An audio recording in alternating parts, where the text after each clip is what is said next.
Satan dévoilé. Satan tout nu. Ben oui. Je me demandais pourquoi on avait écrit ça de cette façon-là. Je me disais, pourtant, il se cache pas.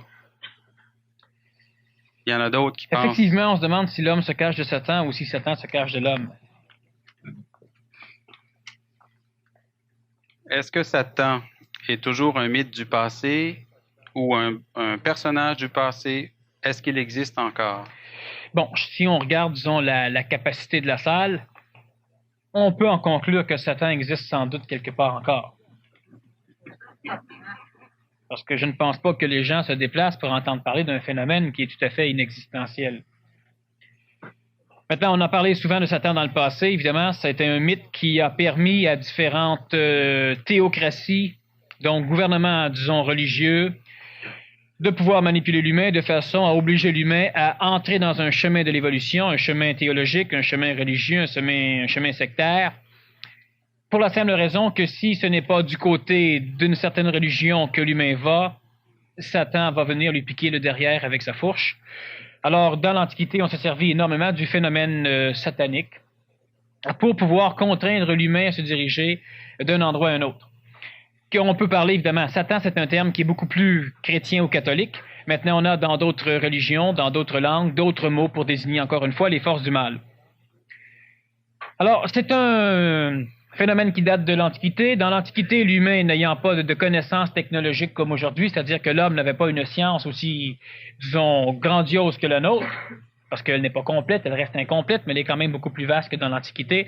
Alors, étant donné que l'humain ne pouvait pas se fouiller dans un dictionnaire pour connaître la définition de Satan, que l'humain ne pouvait pas fouiller dans des livres pour connaître Satan, l'humain n'avait pas d'autre choix que de se fier à son intuition.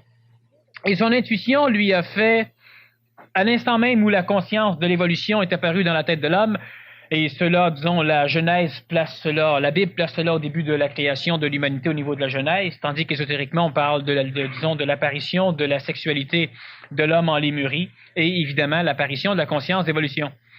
Alors, ce qu'il faut comprendre, c'est que lorsque dans l'Antiquité, l'humain avait l'intuition, un phénomène énergétique qui lui permettait de savoir des choses sans les avoir apprises. Ce qui, disons, se rapproche d'une façon assez intéressante du savoir instantané, de l'intelligence active, du contact supramental, enfin de l'esprit, dont je fais allusion souvent.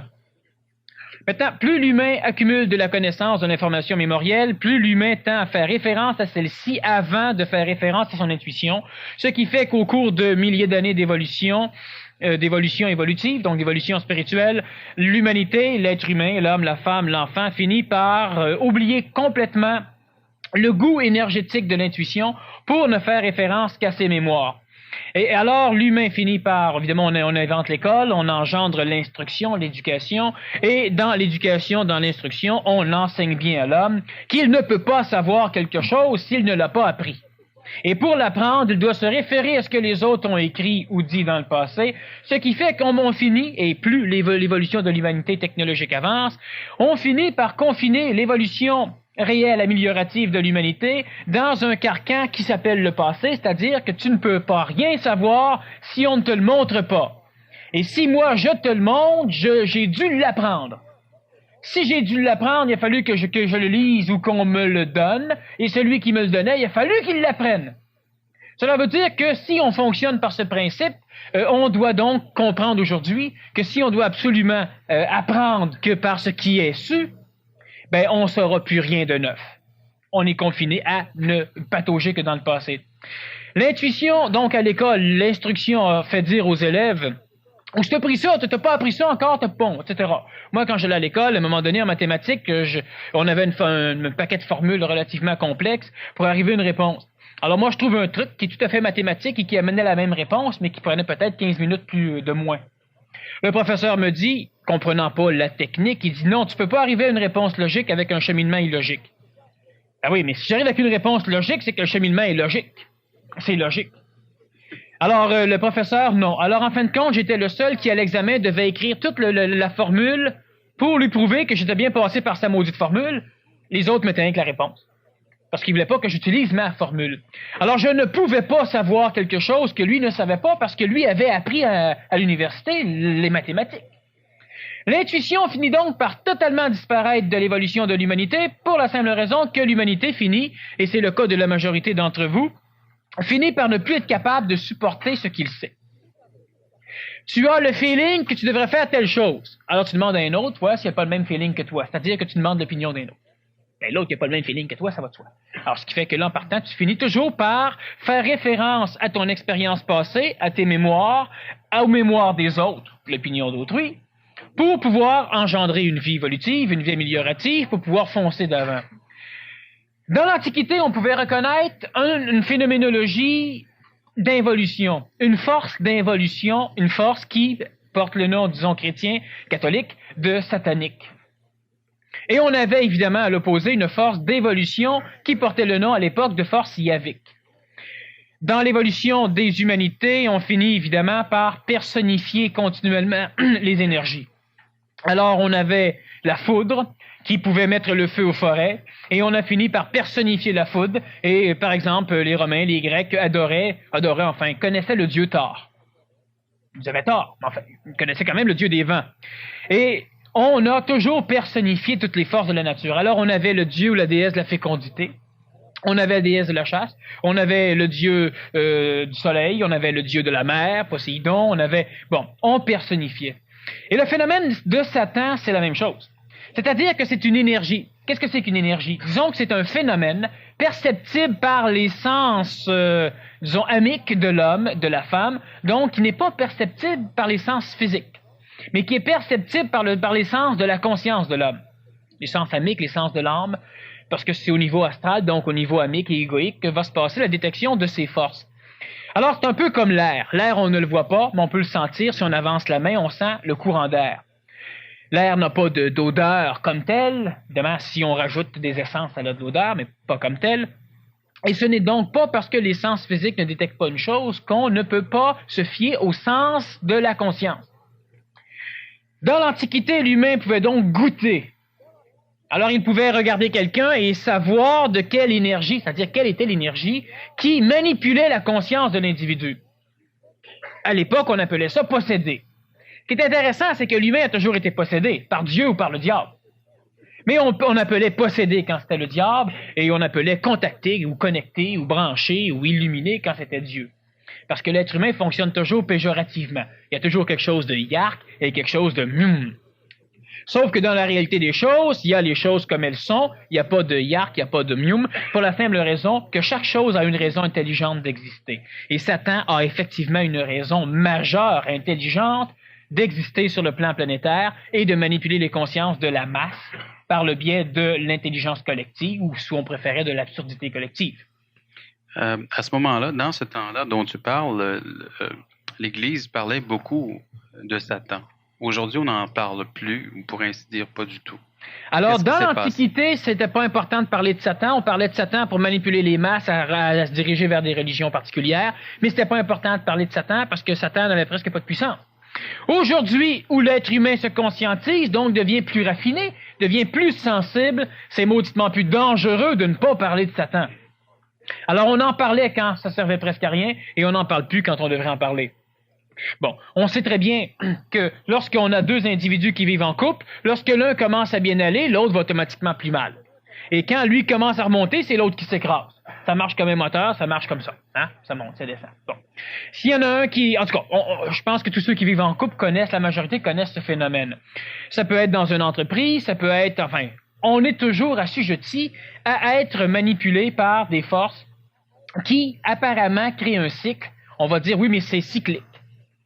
Oui, mais pourquoi il faut que ça existe absolument, ce phénomène-là? Je veux dire, il ne pourrait pas avoir deux personnes qui puissent vivre convenablement. Bon, avant de répondre, on va parler de comment Satan est apparu, qui a créé Satan, de quelle façon il est constitué, et puis après ça, on verra s'il y a une intelligence aux forces sataniques, parce que sinon, on ne pourra pas comprendre le phénomène.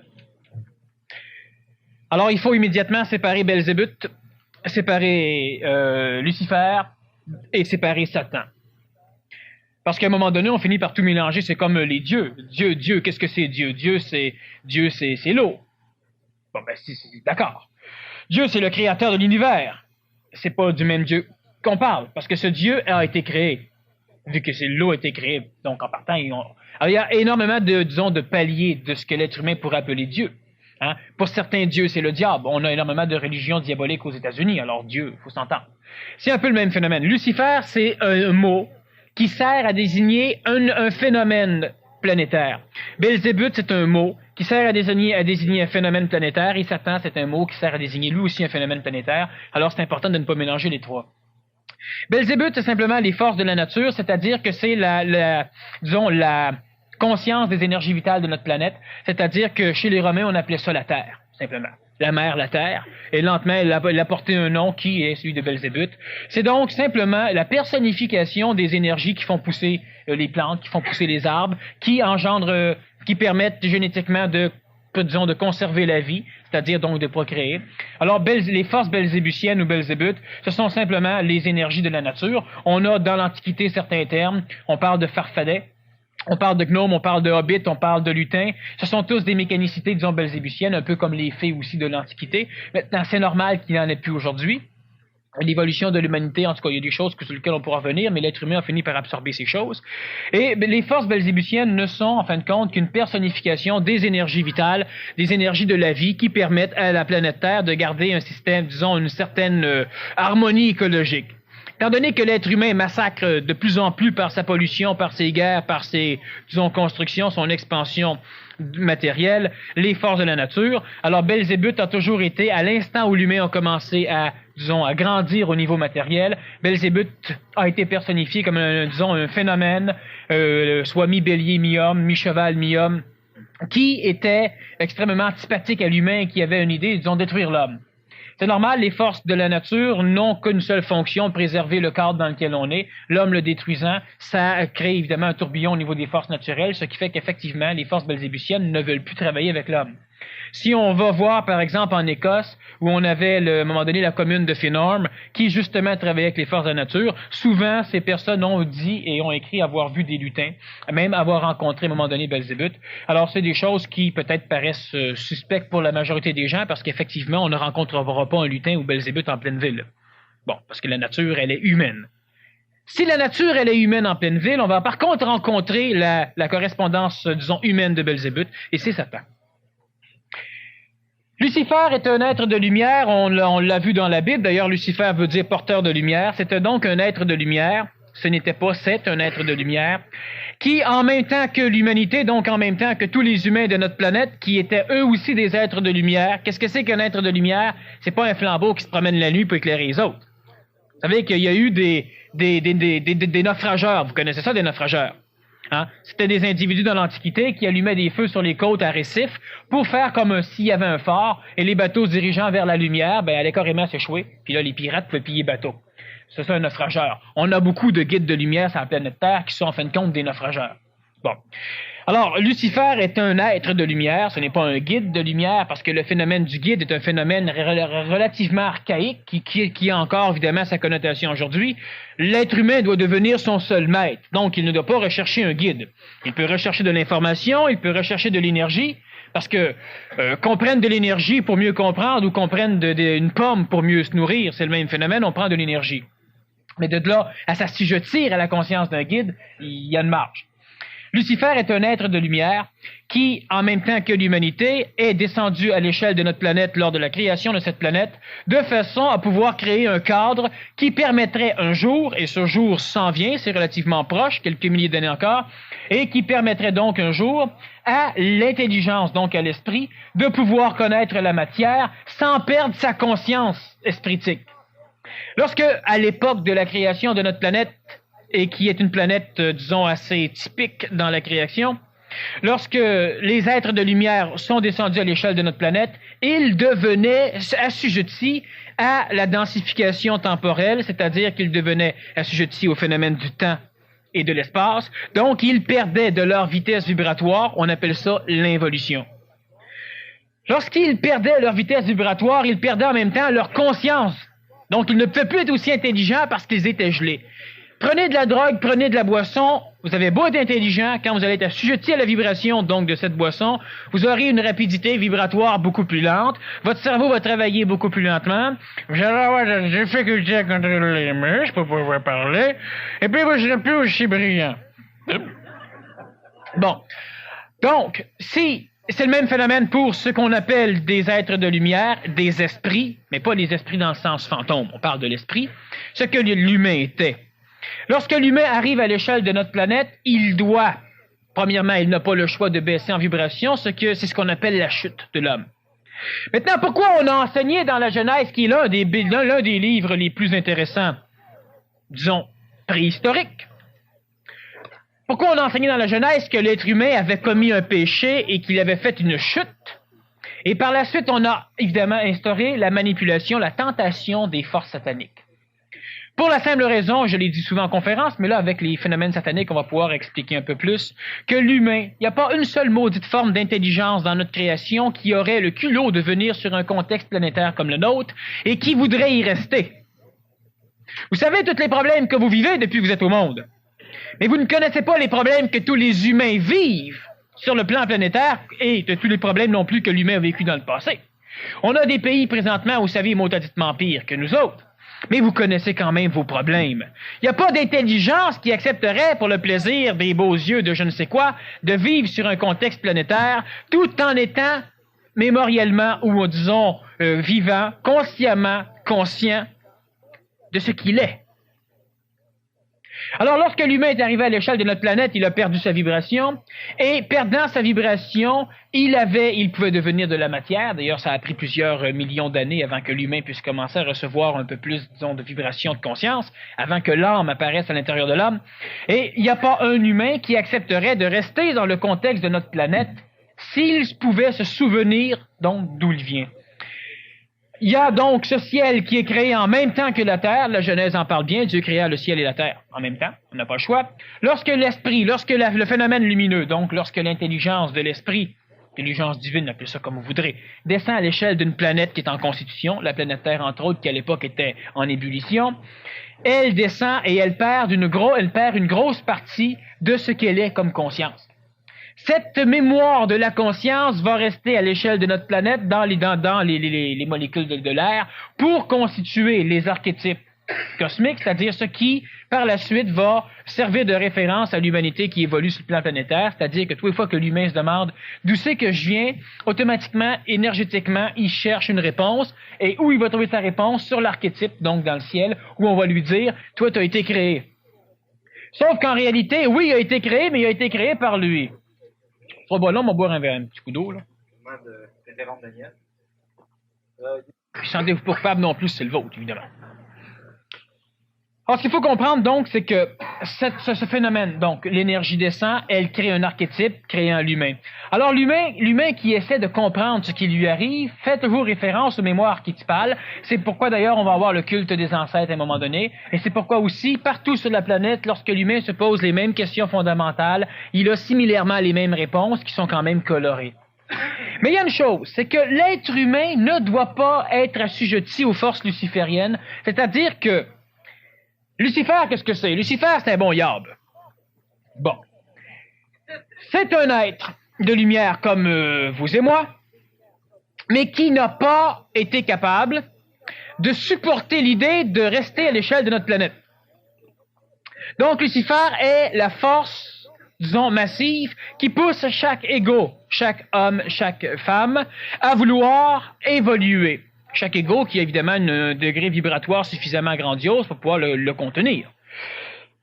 Lucifer, c'est effectivement un être de lumière, et j'ai expliqué souvent que Lucifer avait comme fonction de dire à chacun d'entre les hommes, tu sais, laissez votre corps, faites quelque chose, mais rejoignez Dieu, grimpez, grimpez, grimpez. Évidemment, on ne pense pas que Lucifer est un phénomène justement qui veut pousser l'humain à évoluer. Lucifer est un phénomène qui est arrivé sur le plan terrestre et qui veut absolument sacrer son camp. Alors, si on veut comprendre la mécanicité luciférienne, il y a de cela très très jadis, sur une terre, disons, qui porte la terminologie d'Éden ou de Lémurie, et sur laquelle vivaient des animaux qui avaient un potentiel génétique, donc un potentiel biologique, de développer un jour un cerveau suffisamment solide pour pouvoir recevoir de l'intelligence sans que l'intelligence ne devienne animale. Et c'était évidemment l'animal humain. Les êtres, disons, ce qu'on appelle l'esprit, vous et moi, lorsqu'ils sont venus sur le plan terrestre, Et donc, cela, la Terre était relativement nébuleuse encore à l'époque, c'est-à-dire que c'était relativement gazeux, c'était pas solide. Ils sont arrivés et seulement au contact de nous et de ces animaux humains, alors il devait y avoir une évolution plus rapide de la génétique de l'homme, un peu comme quand tu prends une poule, tu la rentres chez vous, puis tu l'éduques un peu comme chez vous. Mais à un moment donné, la poule, elle fait ses besoins à telle place, elle se lève le matin, elle crie pas, ton chat fait la même chose, le chien amène les souliers, le loup le fait pas. Mais au contact de l'homme, tu finis par induire une évolution qui fait que le chien d'instinct aime l'homme. Bon, que le chat d'instinct va aimer l'homme. Bon, faudra t'éduquer que le chat va pas aimer l'homme, ou tu le mettes dehors. Mais d'instinct, ça va suivre. Alors, ce qu'il faut comprendre, le cheval, c'est le même phénomène. Le cheval a besoin de l'homme. Le cheval adore travailler avec l'homme. La vache, c'est la même chose. Bon. Plus vache, mais ça aime quand même ça. Bon. Tant qu'ils connaissent pas la boucherie et toutes ces choses-là. C'est beau être une vache, mais quand même. Bon. Alors, ce qu'il faut comprendre, c'est que l'évolution de nous en tant qu'esprit à l'échelle de la planète aux côtés de ces animaux devait simplement permettre à cette race animale humain de pouvoir suffisamment évoluer. Alors, ça aurait pris quelques milliers d'années. Et par la suite, il y aurait eu un mixage génétique engendrant l'homme. Le problème, c'est que Lucifer voulait que ça se fasse au plus sacrant. Alors, ça n'a pas été long qu'il y a eu un mixage qui s'est fait. Tout ce que ça a donné dans l'animal humain, ça a engendré la race humaine. Ça l'a augmenté de certains degrés l'évolution de l'animal humain pour permettre à cet animal humain-là d'avoir une âme et d'avoir un ego. Mais pas d'avoir de contexte mental, de contexte espritique ou intelligent. Alors, l'animal humain ayant maintenant de l'ego prenait conscience qu'il vivait. Prenant conscience qu'il vivait, prenait aussi conscience de son pouvoir de manipulation sur l'extérieur. Il ne voulait plus mourir, il voulait posséder, il engendra les guerres et tout un paquet de phénomènes que l'on connaît depuis le début. Ce qu'il faut comprendre donc, c'est que Lucifer avait une idée, c'était de sauver l'humanité au plus sacrant, et il a engendré la race humaine que nous connaissons aujourd'hui. Parce que le père de notre humanité, c'est effectivement Lucifer. Maintenant, on va dire, oui, mais Dieu aurait pu intervenir, donner 3 ou 4 fessées à Lucifer. Le problème qu'il y a, c'est que Lucifer, faisant ceci, obéissait de toute manière à des ordres divins parce qu'il n'y a pas aucun phénomène, ce que moi je pourrais entendre, disons, ce que j'appelle l'intelligence, que plusieurs appellent Dieu, est suffisamment intelligent et suffisamment puissant pour être conséquentiel de ses actes, ce qui fait qu'il n'y a rien qui se fait en dehors de ce qui est permis. Et les forces sataniques non plus. L'être humain étant donc dans une sphère où il avait été engendré, donc dans de l'animal humain, devenait donc un être humain. L'être n'était plus un être de lumière, mais un être humain. Et cet être pouvait donc maintenant, avec son ego, énergiser ce que moi j'appelle le ciel, qui est le monde de la mort, énergiser une conscience collective relativement planétaire pour pouvoir maintenant créer des humanités et expérimenter le phénomène de la matière, le phénomène de l'émotion, le phénomène de la souffrance, pour lentement induire le corps mental qui maintenant habite la majorité des individus. L'intellect, c'était la partie naissante de ce mental. Et lentement, on remonte le processus énergétique, donc on recommence le processus d'évolution, pour à un moment donné finir par avoir suffisamment de conscience mentale chez soi, donc une conscience analytique logique, qui fait que tu es capable maintenant d'observer les événements sans toujours être manipulé par toutes tes émotions, qui fait que tu peux plus rester efficace, tu peux plus agir. De plus en plus, l'humain est encore assujetti à son phénomène émotif, mais de plus en plus, l'humain tend justement à ce désassujettissement de la manipulation négative de l'émotion. L'émotion est un phénomène qui n'est pas négatif, qui n'est pas positif, mais lorsque l'émotion t'empêche de réfléchir, lorsque l'émotion t'empêche d'agir, ben évidemment, l'expression de l'émotion dans le contexte de l'efficacité, c'est pas génial. L'humain, augmentant donc son potentiel vibratoire au cours des millions d'années d'évolution, finit par avoir une puissance génétique biologique, une puissance génétique vitale, donc énergétique, qui lui permet à un moment donné d'entrer en contact avec l'esprit, donc avec lui-même, donc avec Dieu ou avec l'intelligence. Et il est capable de supporter ce contact, donc avoir une expansion de conscience. Supportant le contact, il permet à Dieu, qui est en phase d'involution parce qu'il veut rejoindre l'homme, de ne plus évoluer. Et maintenant, l'homme peut maintenant, au contact de ce phénomène, continuer à monter. Dans l'Antiquité, toute l'évolution se faisait des énergies telluriques belzébusiennes vers la tête. Alors, on a, évidemment, au niveau de la race aryenne, la race, disons, de l'Inde, on a inventé des techniques qui permettaient à tout ce qui partait d'en bas de monter vers le haut. Alors, on a le tantrisme, on a toute la phénoménologie de l'énergie du Kundalini qui montait disons, par l'intermédiaire des chakras, les carrefours d'énergie, pour réveiller différents centres pour arriver à la tête. Le maudit problème, ce qui est intéressant, c'est que dans tous les cas de personnes qui sont ici, tous ces phénomènes ne servent plus à rien pour la simple raison que l'évolution se transmet très lentement, mais se transmet par la génétique. Alors, ce qui fait que tous les chakras de tout le monde sont suffisamment ouverts maintenant. Même si un voyant te dit que le voyant, il voit ton chakra à travers le sien, parce que son aura qui est en avant de la tienne, ce qui fait qu'il mélange les deux, le voyant ne le sait pas. Mais tu sais, t'as un beau bleu. Ouais, t'as un beau jaune, lui, il a un beau vert. Fais un beau, ouais, un beau bleu. C'est un beau bleu, ça n'a rien à voir. Alors, on voit un paquet de phénomènes qui ne sont pas compris, évidemment, par les voyants, parce que le voyant est assujetti par l'intuition aux phénomènes astraux, qui sont le phénomène du plan du monde de la mort, donc le phénomène astral. Alors, le voyant ne sait pas. On n'a plus besoin de ça, parce que maintenant, l'évolution ne se fait plus des pieds vers la tête, mais elle se fait maintenant d'en haut vers en bas. Alors, l'humain doit donc lâcher toutes les techniques ou tous les phénomènes techniques qui permettaient dans l'Antiquité de créer une évolution raciale, de créer une race de plus en plus solide, pour maintenant commencer à suivre une évolution qui est adaptée à son corps physique, en l'occurrence tous ceux qui sont sur le contexte nord-planétaire. Alors, ce qu'il faut comprendre donc, c'est que maintenant que l'humain arrive à un palier suffisamment puissant, il peut maintenant entrer en contact avec l'esprit qui tend à le rejoindre, sans que cet esprit n'ait à descendre au niveau des paliers inférieurs et devenir encore une fois animal. Donc, ce qui peut recevoir de l'esprit, il n'y a que l'homme. Parce que lorsque l'animal reçoit l'esprit, ce qui rentre dans l'animal, c'est un phénomène qui est au niveau de l'animal. Alors, ça reste animal, ça ne lui permet pas d'évoluer. Lorsque ça rentre chez l'homme, ça crée des tourbillons dans son ego, donc dans son âme, ça crée des tourbillons dans son mental, ça crée des tourbillons dans un contexte supramental à un moment donné, et ça fait en sorte que la conscience de l'homme grandit. Mais si l'homme veut toujours faire référence à ses mémoires, donc à son passé, ce contact étant nouveau pour l'homme, bien évidemment, il reçoit quelque chose, il vérifie, il dit non, pour moi, je dois capoter. Bon, le maudit problème, c'est que tout ce qui est vécu par un humain est mémorisé à l'échelle de ce monde de la mort, le ciel, donc le plan astral, et le contact avec un humain peut maintenant être au service des forces sataniques, et on va te faire croire que tu as aussi le contact. Alors tu penses avoir le contact, et au bout de 6 mois, tu tues ta femme, tes enfants ou ton mari, au nom de Dieu, et puis tu règles le problème. Tu as été manipulé par quoi? Par peut-être une forme de divinité, mais qui peut porter un nom plus générique, Satan. Alors, le phénomène satanique, qu'est-ce qu'il a comme fonction? Premièrement, ce qu'il faut bien savoir, et c'est une chose qu'on ne veut plus parler et qu'on oublie royalement, c'est qu'on parle de l'évolution, on parle de la paix, on parle de s'améliorer, mais il y a une chose qui existe et qui est là, c'est ce que moi j'appelle des forces d'involution. Alors, l'humain a beau vouloir dire, moi, je suis pas catholique, tu sais, fait que Satan, je crois pas à ça. Ouais, ça n'empêchera pas ces phénomènes-là de bouger. T'sais, moi, je suis pas chauffeur d'auto, fait pas de danger, ça n'empêchera pas les chars de grimper sur ton top pour venir te frapper. Hein? Bon, alors c'est le même phénomène. Ça n'a rien à voir avec la religion, que vous soyez quoi que ce soit, vous allez peut-être l'appeler d'un autre nom. Mais à un moment donné, il y a quelque chose qui manipule et qui oblige l'humain à ne pas fonctionner exclusivement dans un contexte d'évolution. Alors, qu'est-ce que c'est, cette chose?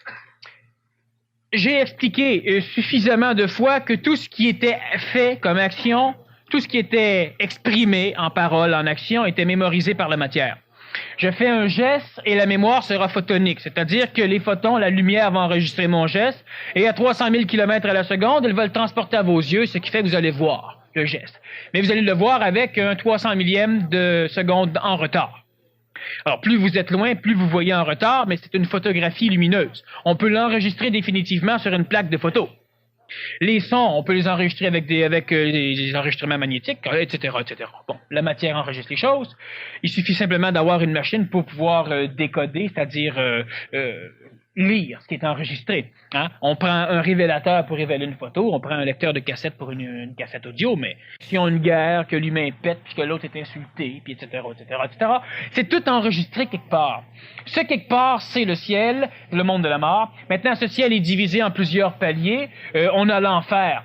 Mais l'enfer fait partie du ciel qui part du centre de la Terre et qui monte presque à la surface de notre planète, tandis que ce qu'on appelle le ciel, disons, spirituel, au-delà de l'enfer, c'est quelques pouces au-delà de la surface terrestre, jusqu'à la fin de toute notre atmosphère terrestre.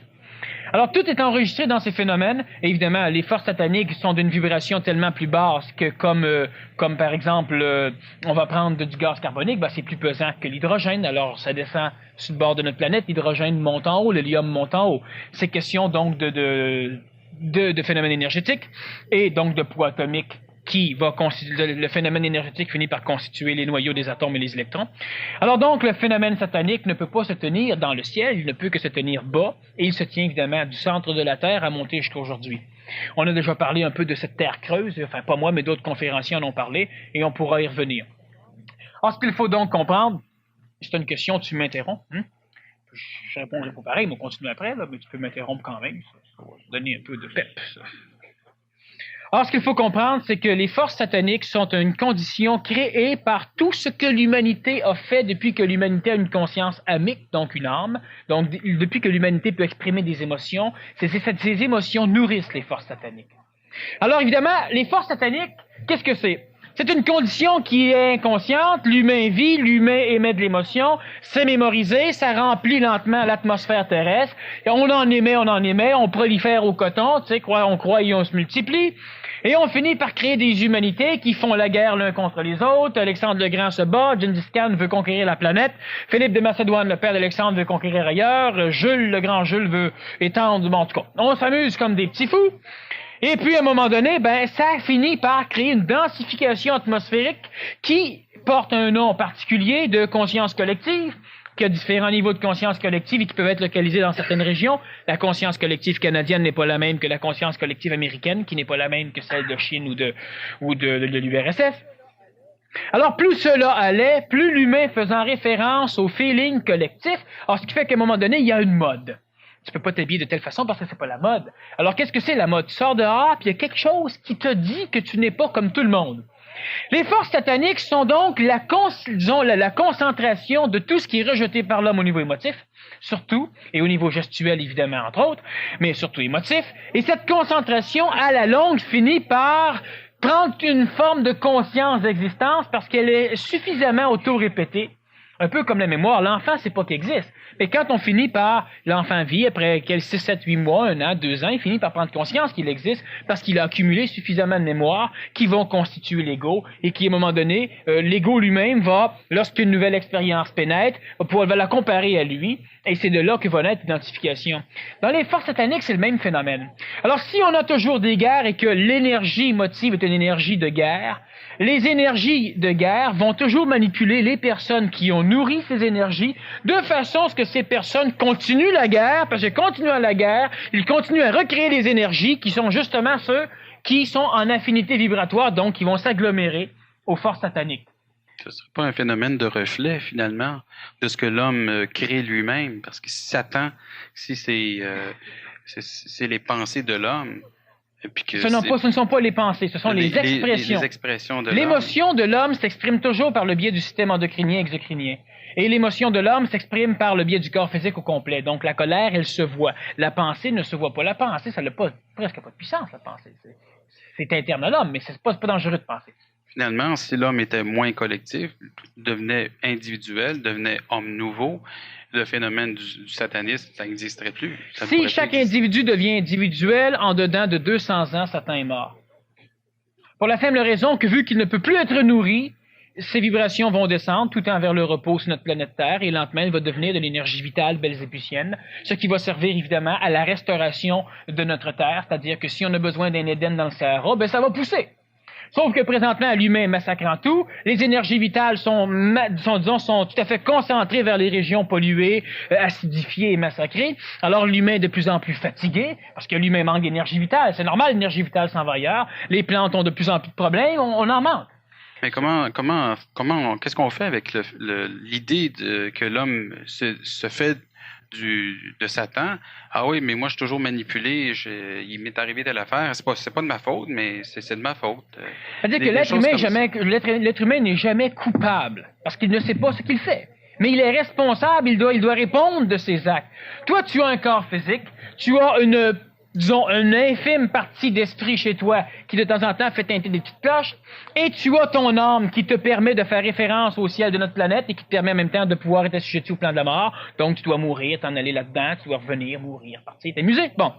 Maintenant, ce qu'il faut comprendre, c'est que la force satanique, c'est une condition du ciel qui oblige l'humain à ne pas pouvoir être assujetti aux forces lucifériennes qui veulent tenter de pousser l'humain à s'en sortir. Parce qu'il faut comprendre ce qui est important. Pourquoi est-ce intelligent que l'être humain soit manipulé par une force satanique qui l'oblige à rester écrasé sur la planète plutôt que de suivre les forces lucifériennes qui l'aideraient à s'en retourner? Pourquoi c'est intelligent? Pour la simple raison que l'être humain, lorsqu'il est venu sur le plan de notre planète, ça n'a pas été un accident. Il y avait une raison.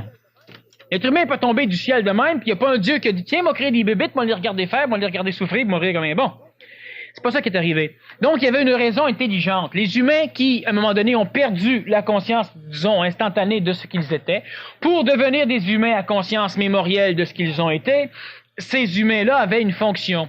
Donc, ces humains ne devaient pas s'en retourner, mais Lucifer devait engendrer chez l'homme la petite étincelle qui fait dire à l'humain qui est pas de la merde. Tu sais, je dois évoluer, je dois m'en sortir, je dois être sauvé, je dois m'en aller, je dois...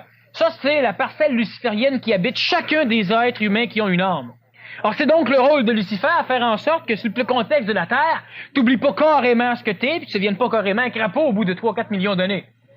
Or, Lucifer oblige l'humain à la religion, à la théologie, à créer des contextes d'évolution. C'est les phénomènes lucifériens. Sauf que l'homme doit rester sur Terre, il doit pas comprendre tous les mécanismes à créer son camp de suite, parce qu'il a un rôle, celui de devenir un réceptacle matériel. N'est-ce pas, suffisamment solide pour recevoir de l'esprit qui n'est pas matériel, pour que l'esprit reste esprit sur de la matière, donc la matière va donc être divinisée, et l'énergie divine matérialisée, et par le biais de l'homme, qui est une expérience fondamentale. Quand je dis expérience, c'est-à-dire que c'est une tentative de restauration des contextes de création. Enfin, c'est un phénomène assez intéressant sur lequel on va revenir aussi au courant de l'année. Alors donc, Lucifer est là parce que c'est lui qui va engendrer l'idée, l'opinion d'évolution chez l'homme, mais Satan est un contexte du ciel qui va maintenant obliger l'humain à rester sur le plan de la terre par la manipulation que Satan va amener chez l'homme. Alors, à un moment donné, la conscience collective, pourquoi tu as commencé à fumer? Bon, pour faire comme tout le monde. C'est ça. OK?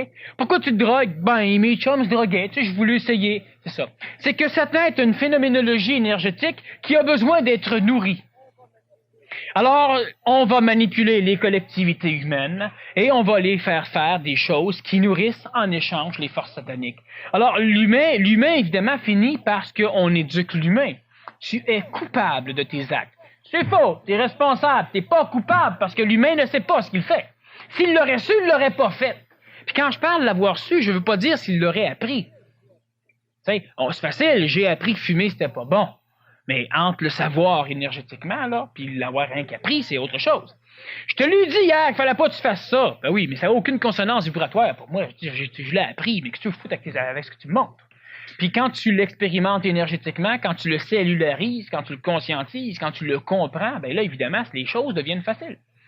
Alors, Satan est donc un phénomène qui manipule l'humain et qui oblige continuellement l'humain à vivre des phénomènes émotifs, donc à souffrir ou à être heureux, pour pouvoir nourrir le contexte satanique qui empêche toujours l'homme de pouvoir faire référence à son intelligence parce qu'il fait toujours référence à ce ciel, à sa mémoire ou à la mémoire planétaire, au collectivisme.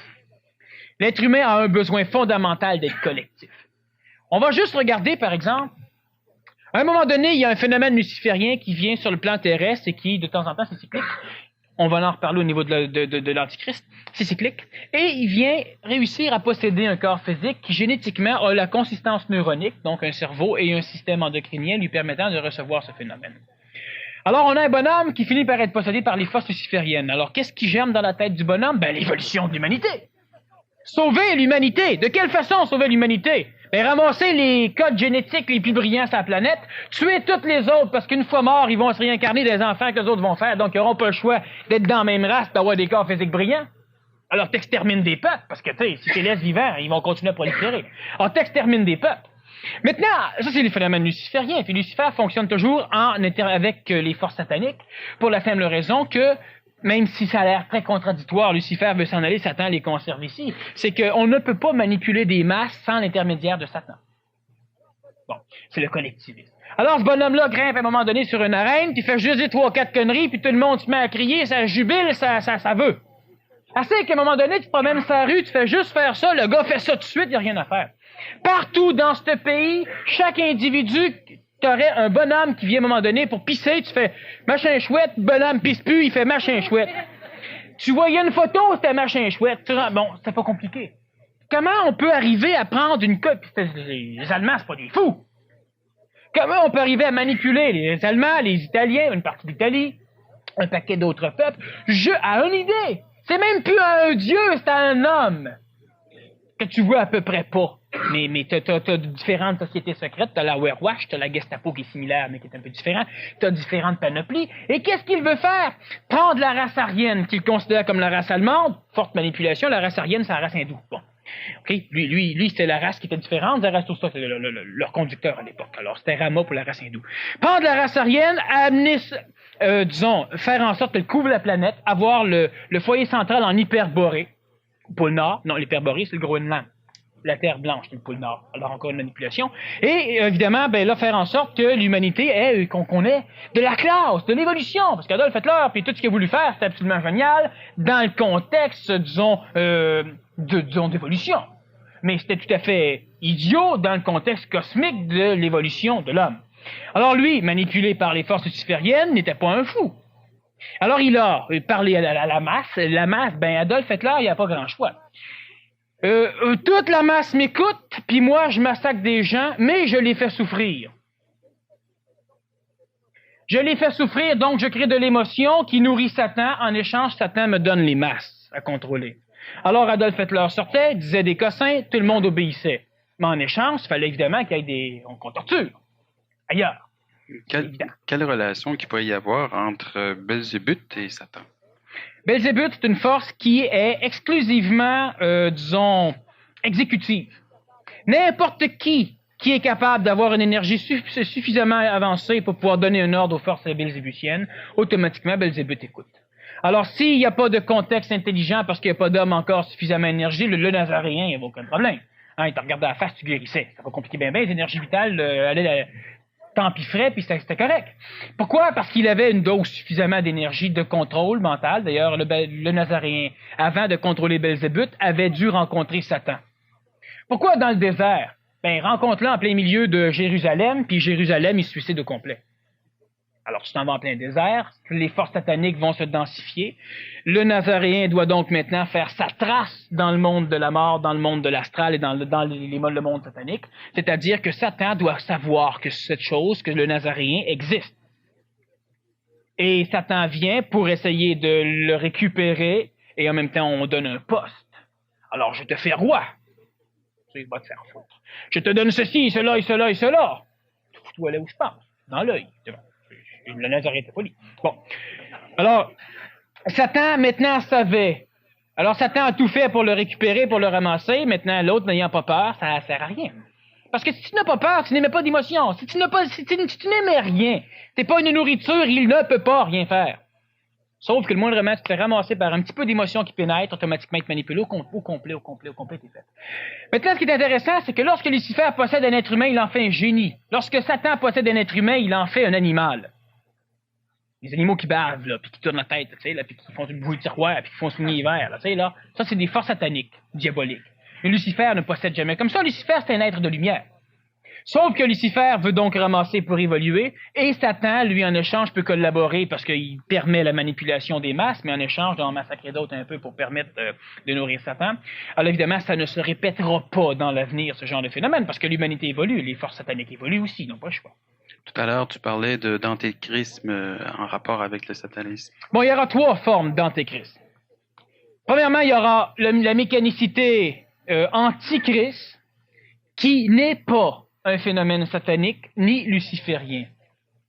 Bon, là, ça va, disons, ça va faire chialer le monde pendant l'entraque un peu, mais c'est intéressant, ça les réveille, c'est bien. Vous poserez les questions par la suite à la deuxième partie, puis on pourra ajuster, mais je pense que vous êtes venus quand même pour entendre des choses nouvelles. Vous n'êtes pas venus pour que je vous répète ce que vous aviez déjà lu. Hein? Je pense pas que c'est l'option. Alors, ce qu'il faut comprendre, c'est que l'antéchrist est sans doute ce qui va permettre à l'humanité de faire le plus grand bond dans l'évolution. Dans les antéchrists, on en a 3. Celui qui est antichrist va être celui qui va permettre à l'humanité d'avancer le plus vers l'état christique. Et les 2 autres antéchrists qui vont être pro-Christ vont être ceux qui vont justement récupérer tous ceux qui n'auront rien, qui n'auront pas compris. Parce que vous savez qu'est-ce que c'est que l'antéchrist? Parlons de l'antichrist. Les deux antéchrists vont être des phénomènes, l'un luciférien, l'un satanique, et Belzébuth, terminologie apocalyptique, la bête, va à un moment donné vouloir lui aussi ressurgir pour faire des choses. Bon, il va manipuler des êtres humains, il va pouvoir permettre de la création d'un corps d'un homme. Belzébuth, c'est les forces vitales, donc c'est les forces qui gèrent en même temps la génétique.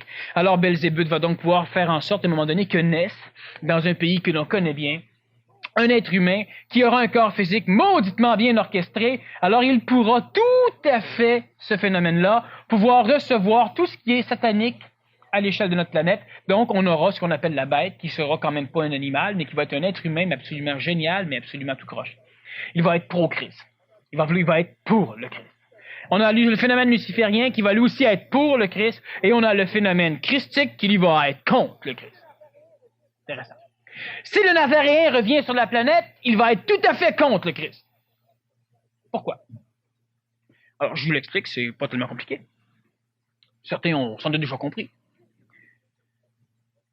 Qu'est-ce que c'est que le Christ aujourd'hui? C'est un bout de bois comme ça avec un gars avec des épines à moitié nues qui souffle dessus. On adore un gars qui souffle. C'est ça le Christ. Qu'est-ce que c'est le Christ? C'est un gars bien au bout avec des cheveux longs qui fumait de la marichissure puis qui... Bon, ça le Christ. Bon.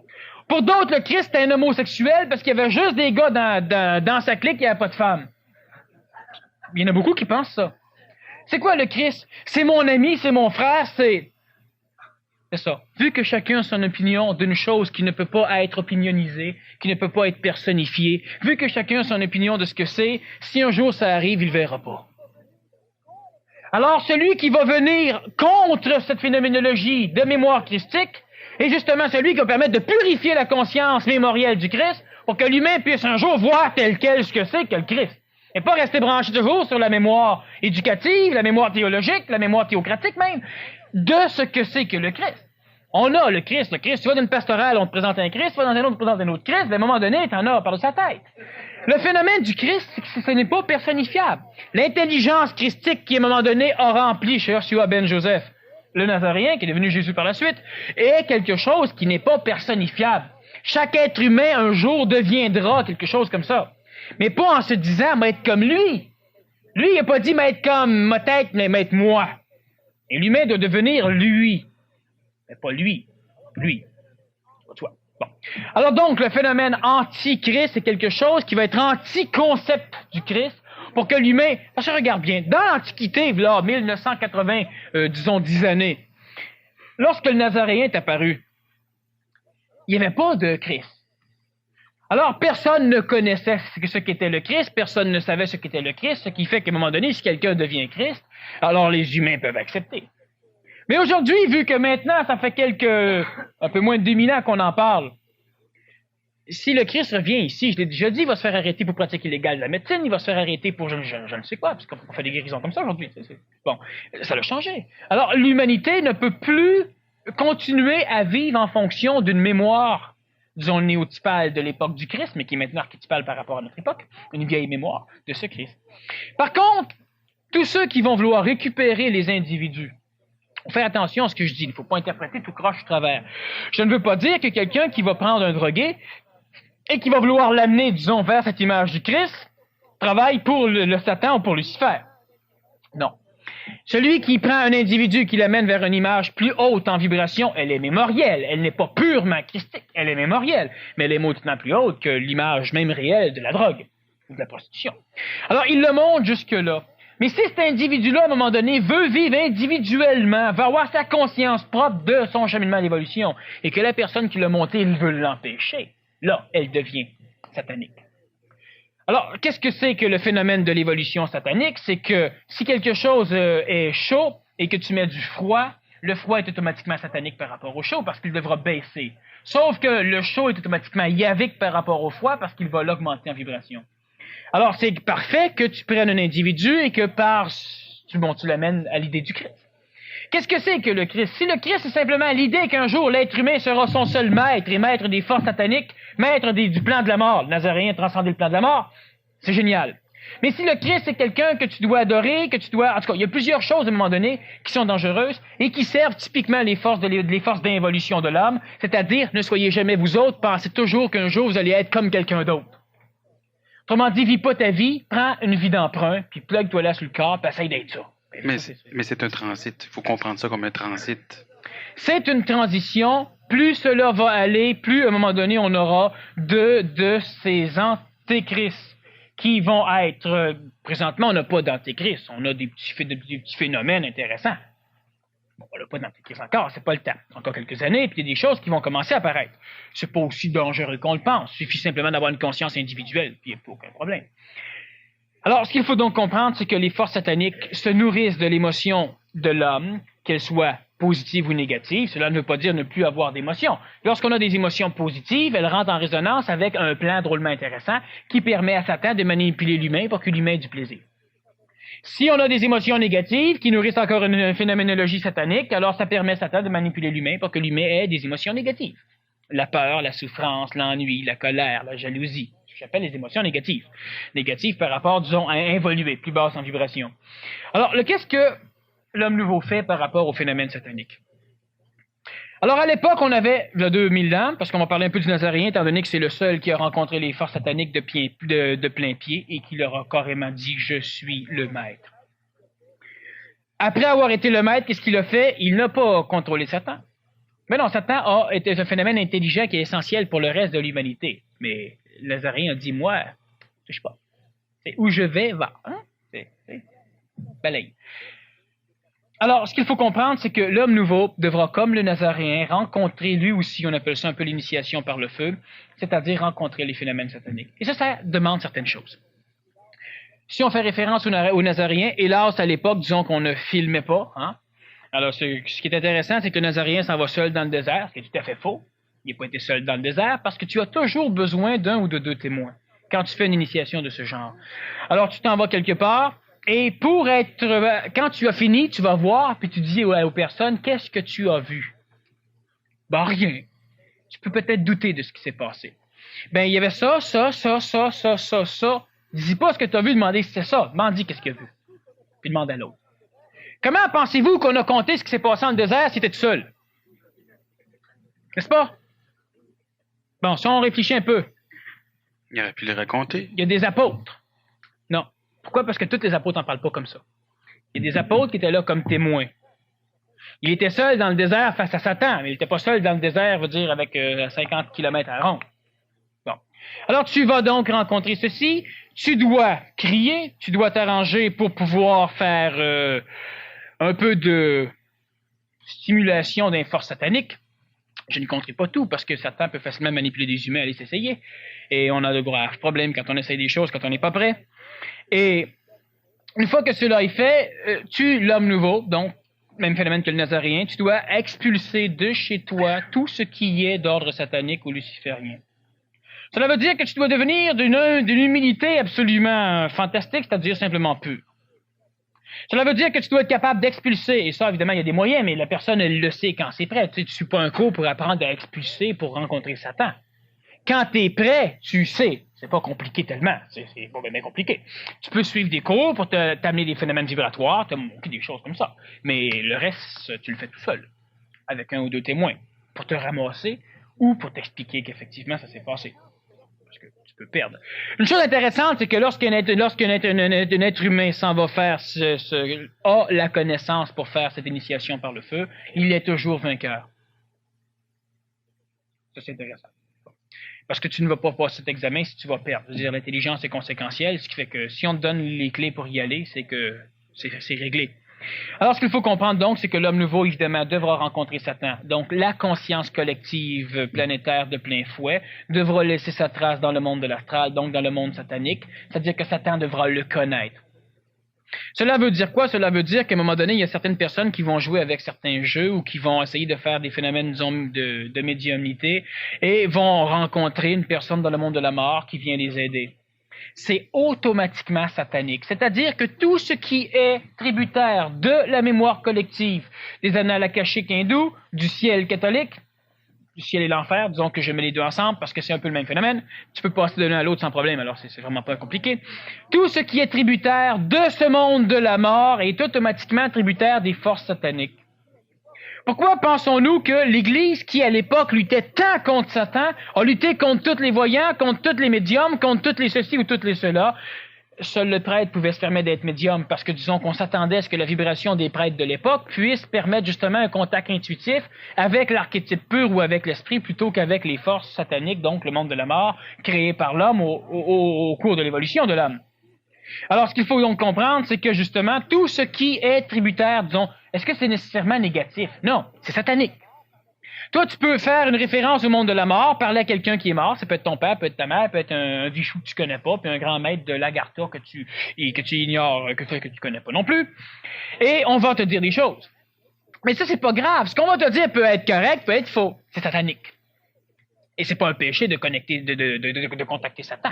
C'est un péché que d'être manipulé. Mais un péché, il faut s'entendre, c'est un péché pour la théologie. Là. En réalité, c'est une chose qui n'est pas, disons, décidable par l'humain. Alors, on te donne de l'information. Pardon. Et c'est à toi de savoir si l'information qu'on te donne, ben, ça a-tu de l'allure ou non. C'est pas parce qu'à un moment donné, ça te vibre dans l'oreille en même temps, puis que le nez commence à se promener, qu'automatiquement, ça veut dire que c'est ça. Il y a beaucoup d'humains qui fonctionnent de cette façon-là. J'ai fait un rêve, mais absolument génial, c'était beau, oui. Parce que le ciel, le monde de la mort, Satan se promène d'un bord à l'autre. Alors j'ai rencontré un maître, c'était 2 ans après, tu tues du monde. Toujours avec le même bonhomme. On a déjà parlé de Jim Jones. C'était génial, moins génial, commençait à être diabolique, à un moment donné, en fin de compte, ça a fini avec 999 morts. À Johnstown. En Guyane. Alors, c'est le même phénomène. Ah, l'humain ne veut pas. Vous poserez vos questions tout à l'heure, mettrez vos commentaires, mais l'humain ne veut pas. T'es toujours connecté à ce qu'il y a de mieux. Tu sais, ça va de soi. C'est l'ego de l'homme qui fait que moi, je suis correct. Ça continue à te flatter, puis reste plugué à ce que tu connais pas, puis à ce que tu penses comme étant mieux.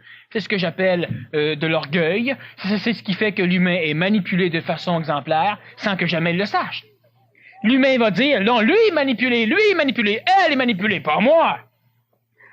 C'est ceux-là qui sont les plus manipulés, normalement. L'orgueil ne serait ni plus ni moins ce qu'il y aurait de plus condensé au niveau de la manipulation.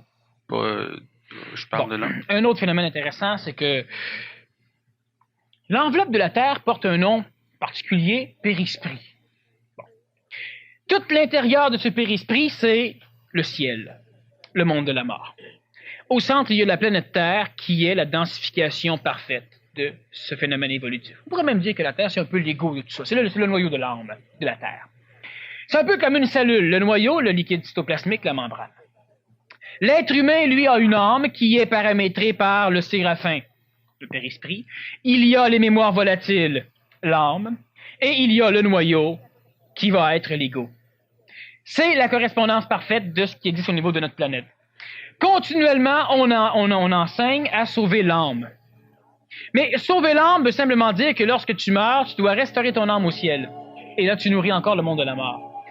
Mais l'homme vit avec une âme, et l'homme, à un moment donné, doit être capable de diviniser son âme, c'est-à-dire que l'âme doit disparaître au profit de l'esprit.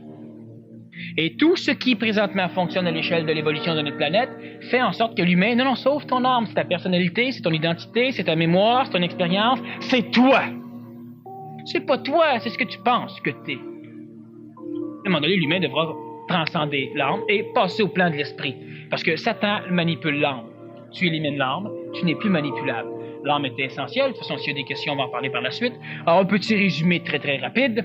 Les forces lucifériennes induisent, par la création de l'homme, induisent chez l'homme la soif de l'évolution. Mais l'homme doit conserver cette soif pour pouvoir toujours conserver un œil vers le haut en termes de vibration, mais il doit rester sur le plan terrestre et ce sont les forces sataniques qui vont obliger l'homme à rester là. Sauf que dans un contexte actuel, 1969 en montant, 87 c'est encore plus dense, l'humanité subit une mutation neurologique, donc neuronique, donc à un moment donné psychologique. L'humain doit commencer à évoluer. Cela veut dire que l'humain doit prendre conscience des forces sataniques, parce que l'humain maintenant peut commencer à regarder vers le haut plus profondément, parce qu'il va comprendre ce qu'il a à faire sur le plan terrestre. Donc l'humain, de plus en plus, s'il entre en contact avec un savoir instantané, donc une conscience espritique, divine, n'aura pas l'idée, bah, crime, j'étais ça, sac!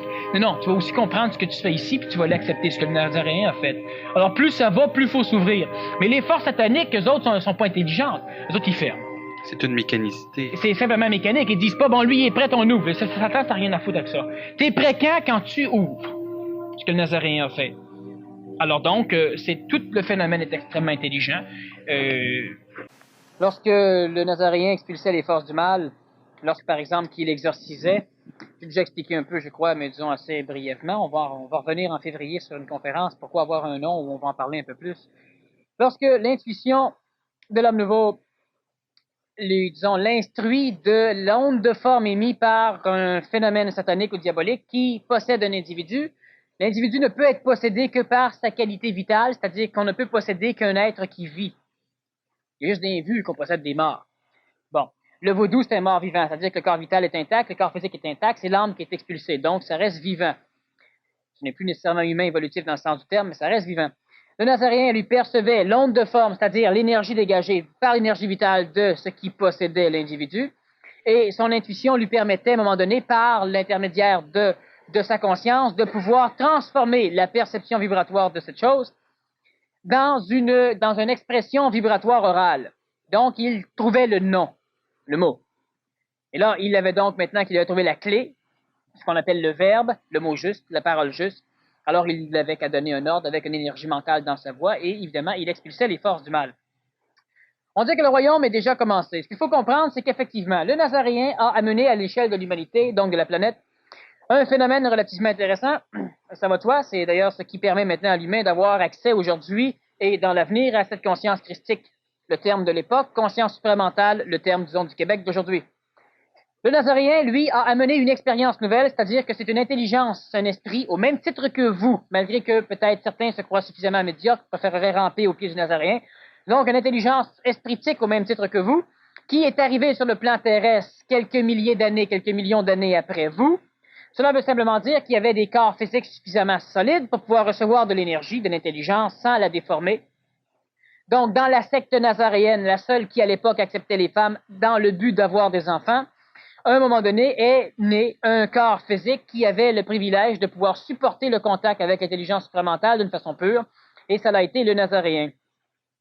Lorsque le Nazaréen est arrivé à l'échelle de la planète, il a laissé dans le ciel une nouvelle information, donc dans la mémoire de ce monde de la mort, une nouvelle information, celle que maintenant l'esprit peut traverser sans être archétypé, donc sans perdre de sa lumière, donc de son savoir instantané, donc de sa vie, donc de son instantanéité. Et ce phénomène mémoriel, mémorisé, est une trace qui peut maintenant, à partir du contact entre l'esprit christique et le corps de Jésus, donc la naissance, disons, de Jésus, il faut comprendre que le corps est né en l'an 3 avant Jésus-Christ, que vers disons, l'an 8, 9 après Jésus-Christ, vers l'âge de 12 ans, le Nazaréen commençait à avoir une vibration suffisamment mentale, et que vers l'âge de 30 quelques années, le Nazaréen avait fini sa fusion avec son esprit, c'est-à-dire que c'était maintenant l'esprit pur qui s'exprimait par l'intermédiaire du Nazaréen.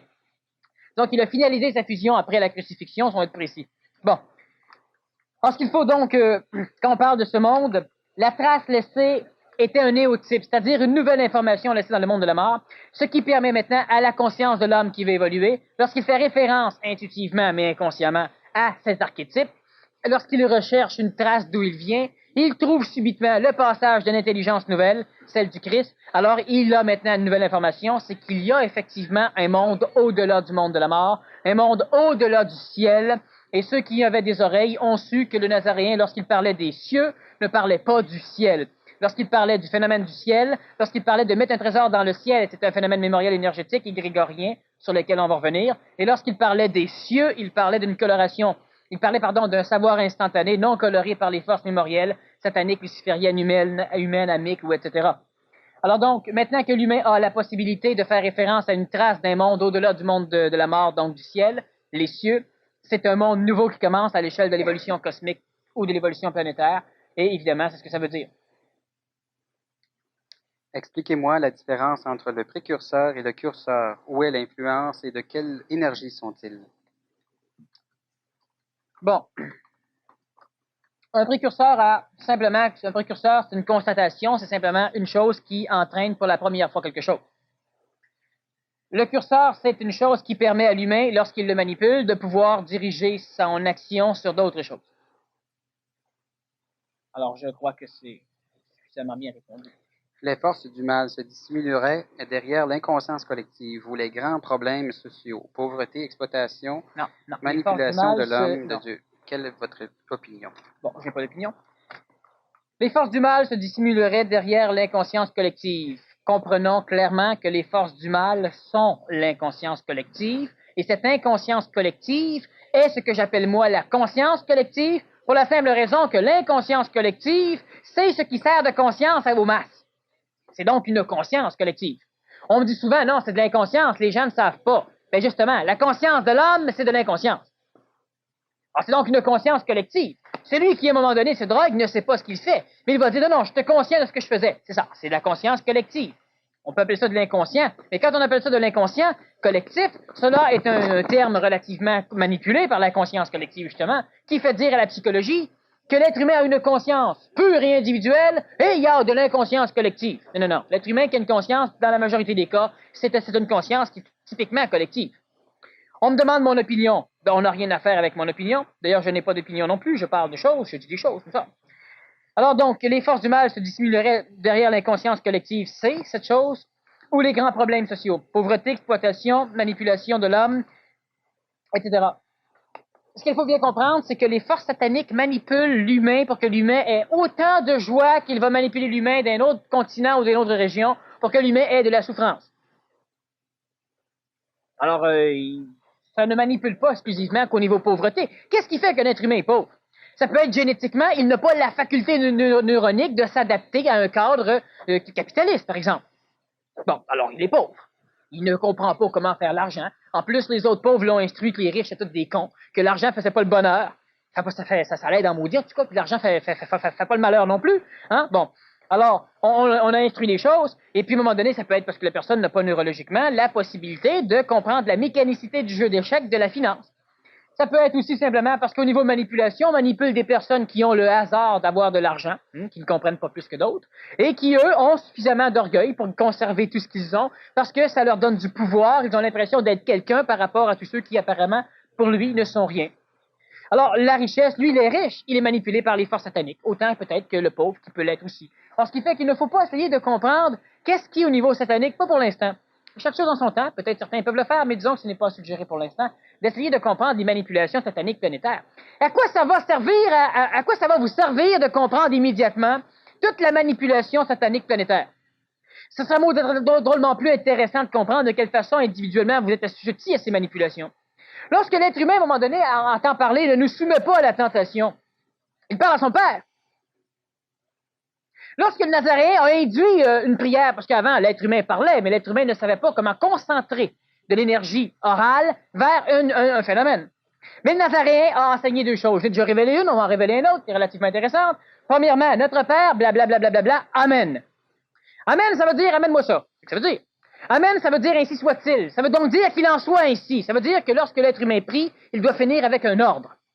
Qu'il en soit ainsi. C'est l'être humain qui doit diriger dans le monde de l'homme. Alors, Amen est un point clé, mais qui n'est jamais employé, parce que c'est Amen, on sait pas, tu sais, c'est Amen. Ainsi soit-il. C'est ce que c'est ça doit être comme ça. Mais il y a un autre phénomène intéressant. Notre Père qui est aux cieux. Alors, il passe au-delà du Père dans le ciel. Et à un moment donné, lorsqu'il définit sa prière, le Nazaréen, il demande à ce Père de ne pas le soumettre à la tentation. Alors, il faut voir dans ce phénomène de prière, parce que le Nazaréen s'adressait à l'homme avec deux terminologies, disons, hébraïques différentes, et grecques aussi, parce qu'il parlait grec, le ciel et les cieux. On a toujours mélangé les deux. À l'époque, on ne connaissait que le ciel, on ne connaissait pas les cieux, alors ce qui fait, à peine, alors ce qui fait que c'était la même chose. Dans sa prière, il s'adresse aux cieux, et par la suite, il demande à l'humain de s'adresser au ciel. Ne nous soumet pas à la tentation, il s'adresse au Père créateur de l'humanité, donc à Lucifer. Ne nous soumet pas à la tentation, Lucifer a le privilège de soumettre l'humain à Satan, comme on l'a vu dans le cas d'Adolf Hitler.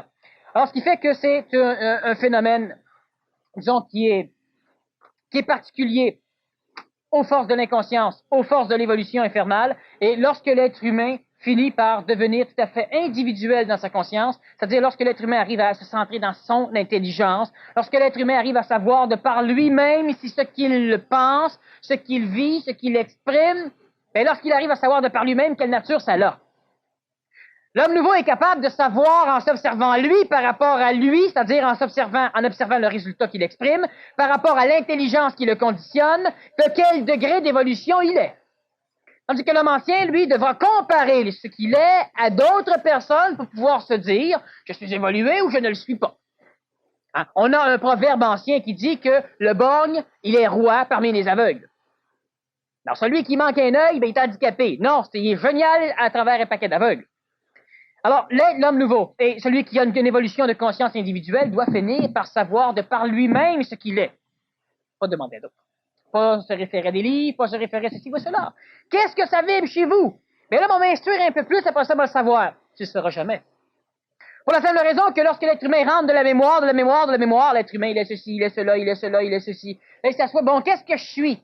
Ben, il est fait. Il va fouiller dans ses mémoires, puis il va amalgamer ça pour être ceci.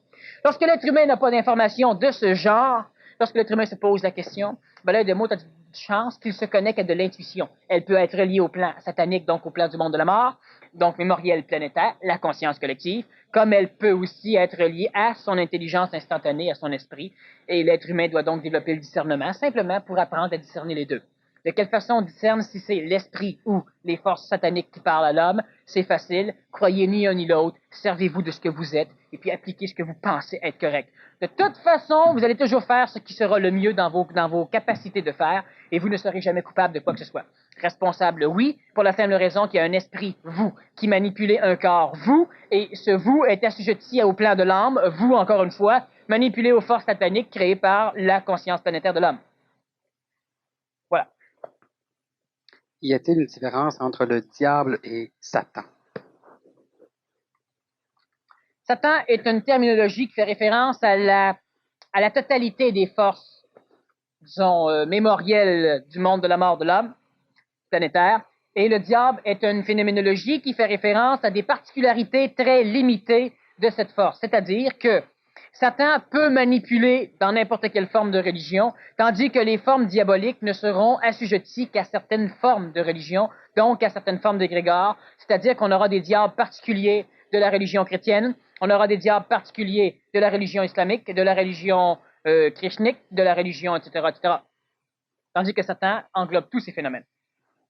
Ce qu'il faut comprendre, c'est qu'une personne possédée par un démon ne pourra être libéré par l'exorcisme que par une personne qui est son seul maître, le Nazaréen entre autres en est un exemple, ou par d'autres personnes qui ont suffisamment de références énergétiques à ce seul maître, c'est-à-dire que lorsqu'une personne s'en va quelque part, alors au nom du Nazaréen, c'est-à-dire que faisant référence au nom qui dans les plans sataniques, on sait c'est qui le Nazaréen, oblige quelqu'un à être exorcisé, il y a fortes chances que Satan oblige les diables ou les démons qui l'habitent à s'en aller.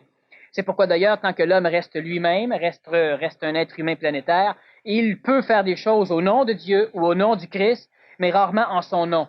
Lorsque l'humain évolue, ce que moi j'appelle l'homme nouveau, il ne fait plus de choses au nom de Dieu ou au nom du Christ, il les fait en son propre nom. Ce n'est pas de l'orgueil, c'est une phénoménologie tout à fait normale. Lorsque l'humain peut maintenant se passer des béquilles, lorsque l'humain arrive à pouvoir exprimer cette divinité par lui, il agit en son nom. Mais ce n'est pas l'ego qui agit, c'est l'esprit par l'homme. Vous décrivez Satan comme extérieur à nous. Moi, je sens que je le porte dans mon subconscient, comme tricoté à même mes cellules, et qu'il fait partie de toutes mes réactions, qu'il est moi. Ai-je raison de m'identifier à lui? Question qui est relativement bien placée. Premièrement, on n'a jamais raison de s'identifier à quoi que ce soit. Alors évidemment, pour la psychologie moderne, ça va dire c'est con, si tu ne peux plus t'identifier à rien, tu ne seras rien. Imaginez-vous bien qu'on ne peut pas être tout si on est quelque chose de limité dans ce tout. Bon. Celui qui a une phase, par exemple, dites pas un enfant de ne pas s'identifier. Il n'a pas de phase mentale développée. Il a une phase amique, il va devenir adolescent, et là, il y aura une crise entre sa phase intellectuelle et sa phase émotive, la phase de l'âme. Et par la suite, il développera un intellect suffisamment avancé, et par la suite, un plan mental, et puis là, il devra commencer à s'identifier à rien. Parce que l'humain, lorsqu'à un moment donné, quelque chose se passe, on fait quelque chose comme ça ici, et puis là, on se sent coupable. On s'identifie à ce qui nous a manipulés à faire une chose. On s'identifie. Alors, on va simplement dire, bon, qu'est-ce que j'ai fait là? Mais t'as rien fait. T'as absolument rien fait là. Ce n'est pas l'homme qui l'a fait, parce que si vous vous dites, qu'est-ce que j'ai fait là? Ben, si vous auriez su, vous ne l'auriez pas fait. Alors, demandez-vous pas ce que vous avez fait là. Voyez-vous, c'est une chose qui est tellement, mais tellement, j'en parle de temps en temps dans les conférences, j'en parle surtout au niveau du séminaire PMC1, le séminaire sur l'homme nouveau, de ce maudit problème de la manipulation de l'homme, qui est totalement manipulé pour faire des choses et qui s'identifie continuellement à ce qu'il fait. Alors, il va dire, ben, c'est moi qui a fait ça. Mais c'est pas vous qui faites ça. Et ça, c'est quelque chose qu'on ne peut peut-être pas comprendre convenablement en conférence, mais qu'on arrive à déboucher carrément à un moment donné quand on passe une fin de semaine. Le subconscient, la personne dit que Satan, bon, est tissé, tricote. Le subconscient, c'est simplement le conscient qui n'est pas conscient dans la conscience de l'homme. Tout ce qui n'est pas consciemment, instantanément conscient chez vous fait partie de votre inconscient. Alors, si j'ai dit le mot vache, ça génère une vache. Alors, la vache était dans l'inconscient, maintenant elle est rendue dans votre conscient. C'est pas compliqué, ben. Mais ce qui était dans votre conscient, maintenant est rendu dans le subconscient. La conscience collective, c'est ce qui s'appelle le subconscient au niveau de l'homme, sauf que chaque être humain a sa sphère de l'âme. Il y a l'ego qui est relativement luciférien, donc qui veut se prendre en main, qui veut évoluer, qui veut décider des choses, et qui mange toujours des claques, qui espère et qui vit des illusions régulières. Il y a les mémoires volatiles, c'est-à-dire tout ce qui est enregistré par l'homme, mais qui le serait relégué en arrière parce que ça n'a pas d'importance, ce qu'on appelle le subconscient. C'est exactement ce phénomène qui permet... Vous savez, vous avez une enveloppe, un séraphin, l'enveloppe de l'âme. Ce séraphin, plus les minces, plus vous êtes sensible aux manipulations extérieures, aux hypnologues, etc., etc. Alors, il se passe quelque chose d'une pièce. Vous savez, les petites filles à l'école, moi, quand j'allais à l'école, les petites filles, il y avait des périsprits, même pas drôlement minces. Une petite fille partait à broyer, toutes les filles partaient à broyer. Bon. C'est ça le phénomène. Hein? Vous avez dû connaître ça, parce que ça a déjà été des petites filles qui broyaient. Bon. Alors, ça, c'est la sensibilité. On a des humains, à un moment donné, qui rentrent quelque part, puis il se passe quelque chose, puis tout de suite, ils sont tous mal pris. Bon, ça, c'est la sensibilité du périsprit. L'enveloppe de l'âme, il est là pour protéger l'intégrité de l'évolution de l'âme. Les énergies sataniques, donc les énergies extérieures du monde de la mort, viennent, ce sont des vibrations. Lorsqu'elles frappent l'enveloppe de l'âme, elles ne peuvent pas le pénétrer. Ça sert à ça, une âme, une enveloppe, un séraphin. Sauf que frappant l'enveloppe de l'âme, elle induit la même vibration à l'intérieur des mémoires volatiles, et c'est ce qu'on appelle une possession. Lorsque les mémoires induites peuvent maintenant s'auto-nourrir et rester là. Lorsque c'est suffisamment fait souvent, ça crée une identification, un deuxième ego, et là, il y a possession complète. Là, il faudra un exercice. Alors, ce qu'il faut comprendre, c'est que la personne a l'impression que Satan fait partie de son subconscient, enfin, qu'elle l'a à l'intérieur d'elle. Oui, tout le monde a une âme, tout le monde est relié à ce phénomène de Satan. C'est pourquoi c'est très important, à un moment donné, ou utile, qu'on en parle. On peut appeler ça de l'inconscience, on peut appeler ça de l'inconscience collective, on peut appeler ça de la conscience collective, on peut appeler ça le système, on peut appeler ça la mode, on peut appeler ça ce que vous voudrez. Mais une chose est certaine, c'est qu'à un moment donné, quand on prend des mots qui n'ont pas de puissance, on finit par dire « Ah oui, c'est la conscience collective », tu sais, mais on s'en fout. Et quand on dit « c'est Satan », oh ben là, on ouvre les yeux. C'est la même chose. C'est la même chose. Sauf qu'on prend un mot qui est peut-être un peu plus puissant parce qu'il est archétypé. Ça nous dit quelque chose, Satan. Ça dit quelque chose. Qu'on y croit ou non, ça dit quelque chose.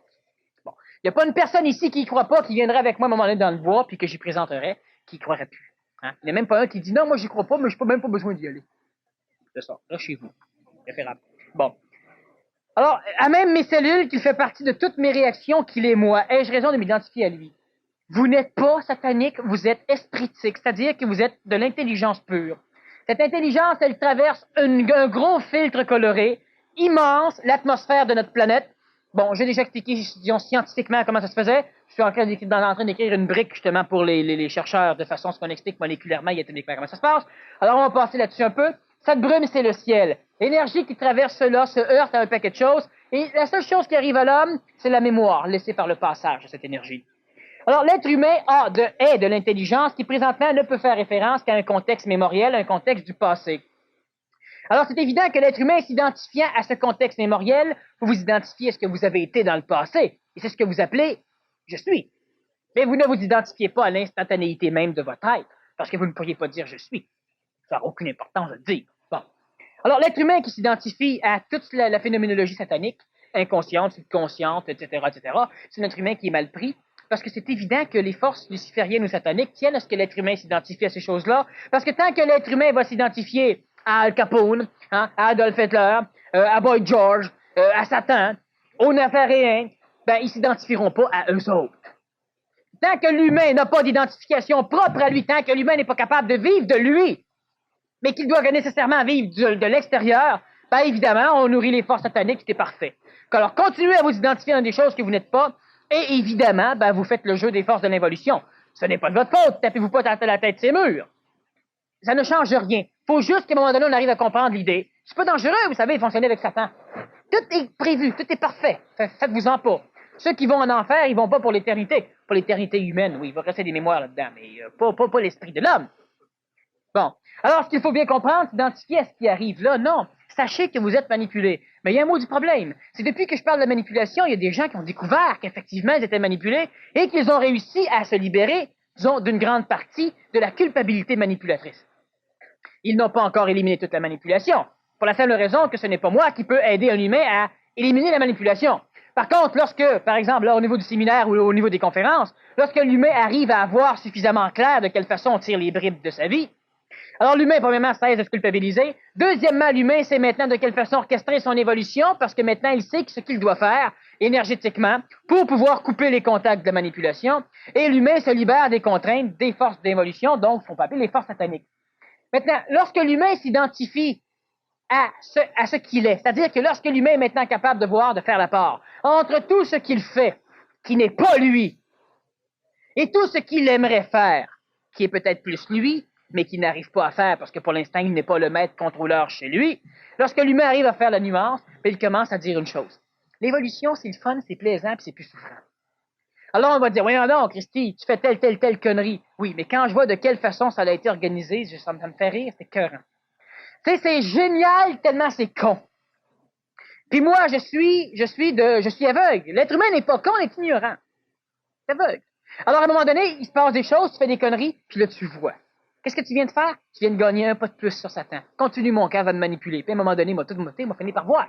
Parce que lorsqu'à un moment donné, les forces manipulatrices, puis ça arrive au niveau de ceux qui font le séminaire, d'ailleurs, on les met en garde. Tu fais le séminaire, tout va bien, on dirait que tout se tarde, ça te marche. Ouais. Compte, t'es pas chanceux. Parce que tu ne peux plus connaître les forces manipulatrices. Lorsqu'un phénomène vous pénètre et vous manipule, bloquez-le pas. Et le contrôle total des émotions. Pas grave mettre contrôleur. L'idée même que l'homme doit être son seul maître, c'est pas qu'il doit contrôler, bloquer ses émotions. Lorsque quelque chose traverse l'homme, il doit la laisser aller. Il doit s'accoler à ça, cheminer avec. Et là, il va comprendre ce qui se passe. La chose ne reviendra plus jamais. C'est comme si le Nazaréen refuserait de voir Satan. Il n'aura pas grand-chose. Faut qu'il le voie. L'autre, il offre ceci, il comprend comment ça marche. Il offre ceci, il comprend. À un moment donné, ben là, c'est fini. Voilà. Capote. L'être humain, c'est le même phénomène. Lorsque l'être humain se conscientise, dans les couples, on a énormément de problèmes, de manipulation, de chicanes, de ci, de ça. Semblait qu'il était évolué. Regarde-moi la femme nouvelle, là. C'est un paquet de niaiseries pour récupérer. C'est fréquent.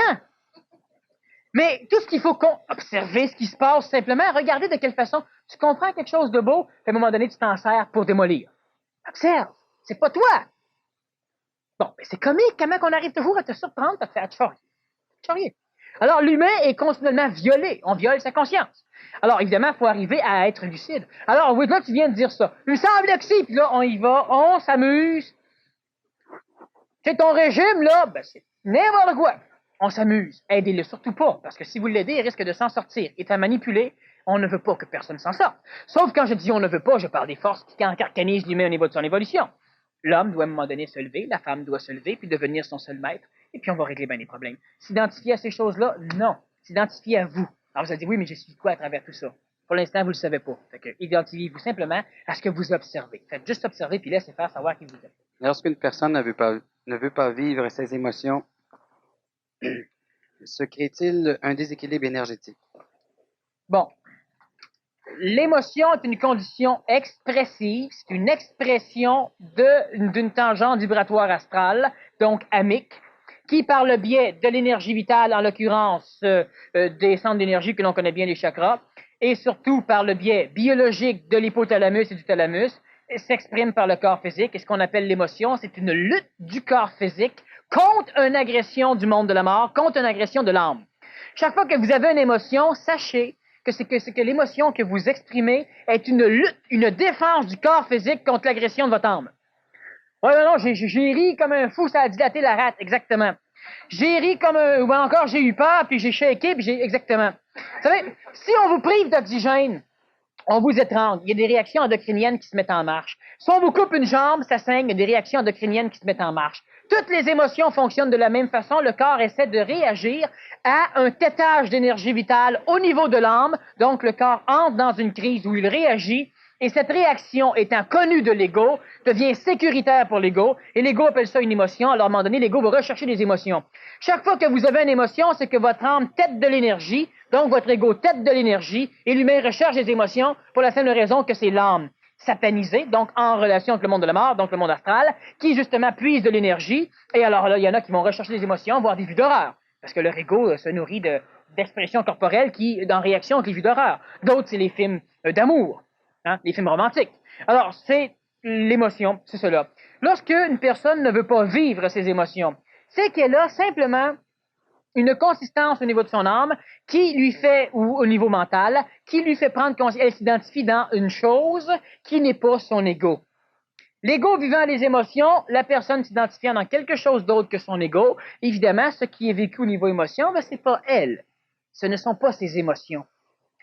Elle ne veut pas les vivre, elle ne veut pas s'en nourrir. C'est-à-dire que la partie dans laquelle elle s'identifie ne se nourrit pas de l'émotion. L'ego s'en nourrit. Alors la personne ne veut rien foutre avec ces maudites émotions-là. Elle aimerait avoir d'autres choses pour la nourrir, elle. Cette personne est donc décentrée par rapport à elle-même. Est-ce que c'est grave? Non. Est-ce que c'est normal? Oui. Est-ce que c'est naturel? Oui. Est-ce que ça va changer? Ça va s'organiser? Oui. Ça va prendre du temps? Ça, on n'a rien à foutre. Ça va marcher pareil. Alors la personne ne doit pas s'en faire. Elle n'est pas malade. Il y a beaucoup d'individus qui sont comme ça.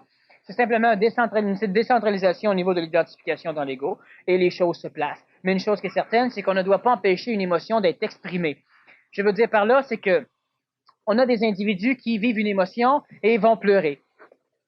D'autres vivent la même émotion et ont une crise d'asthme.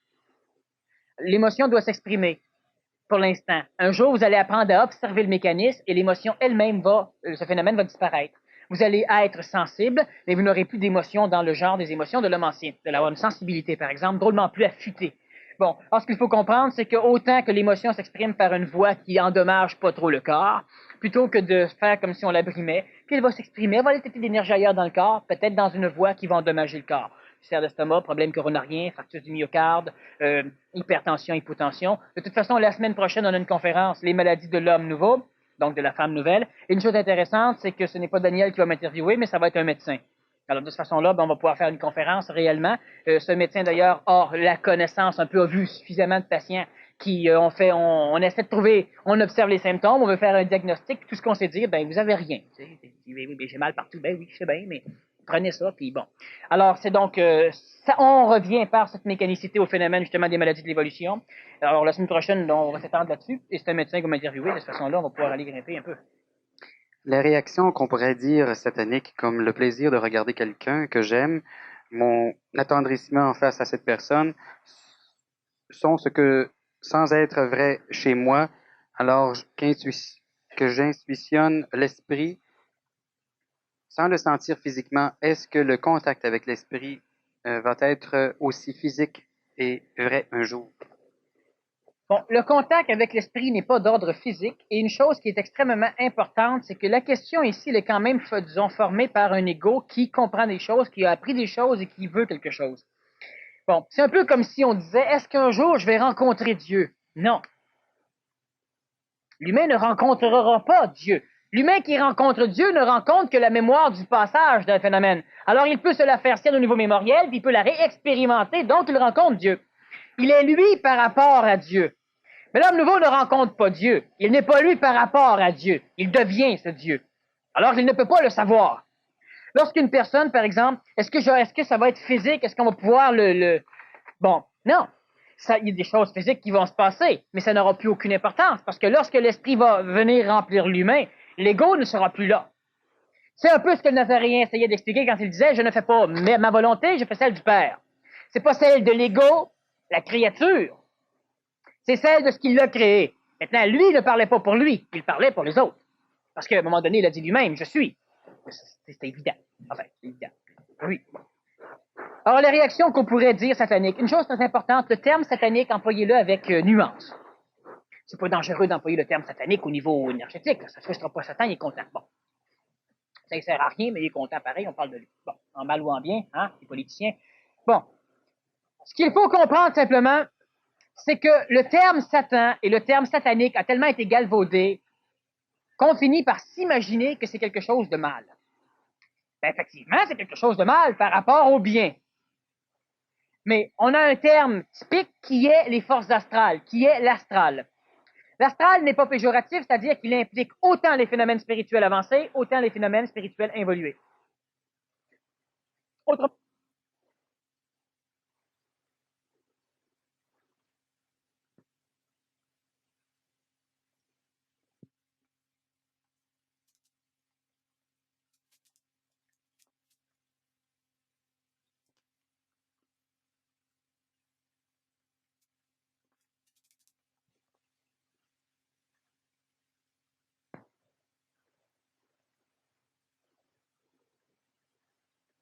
satanique par rapport à l'autre. Donc, Satan, il faut faire attention. Lorsqu'on va dire, moi, mes énergies sataniques, votre ego est archétypé, il a été instruit de ce que pouvait être Satan. Mes énergies sataniques, à un moment donné, vous allez finir par vous penser possédé. À force de répéter le terme. Et c'est extrêmement important ce que je dis là.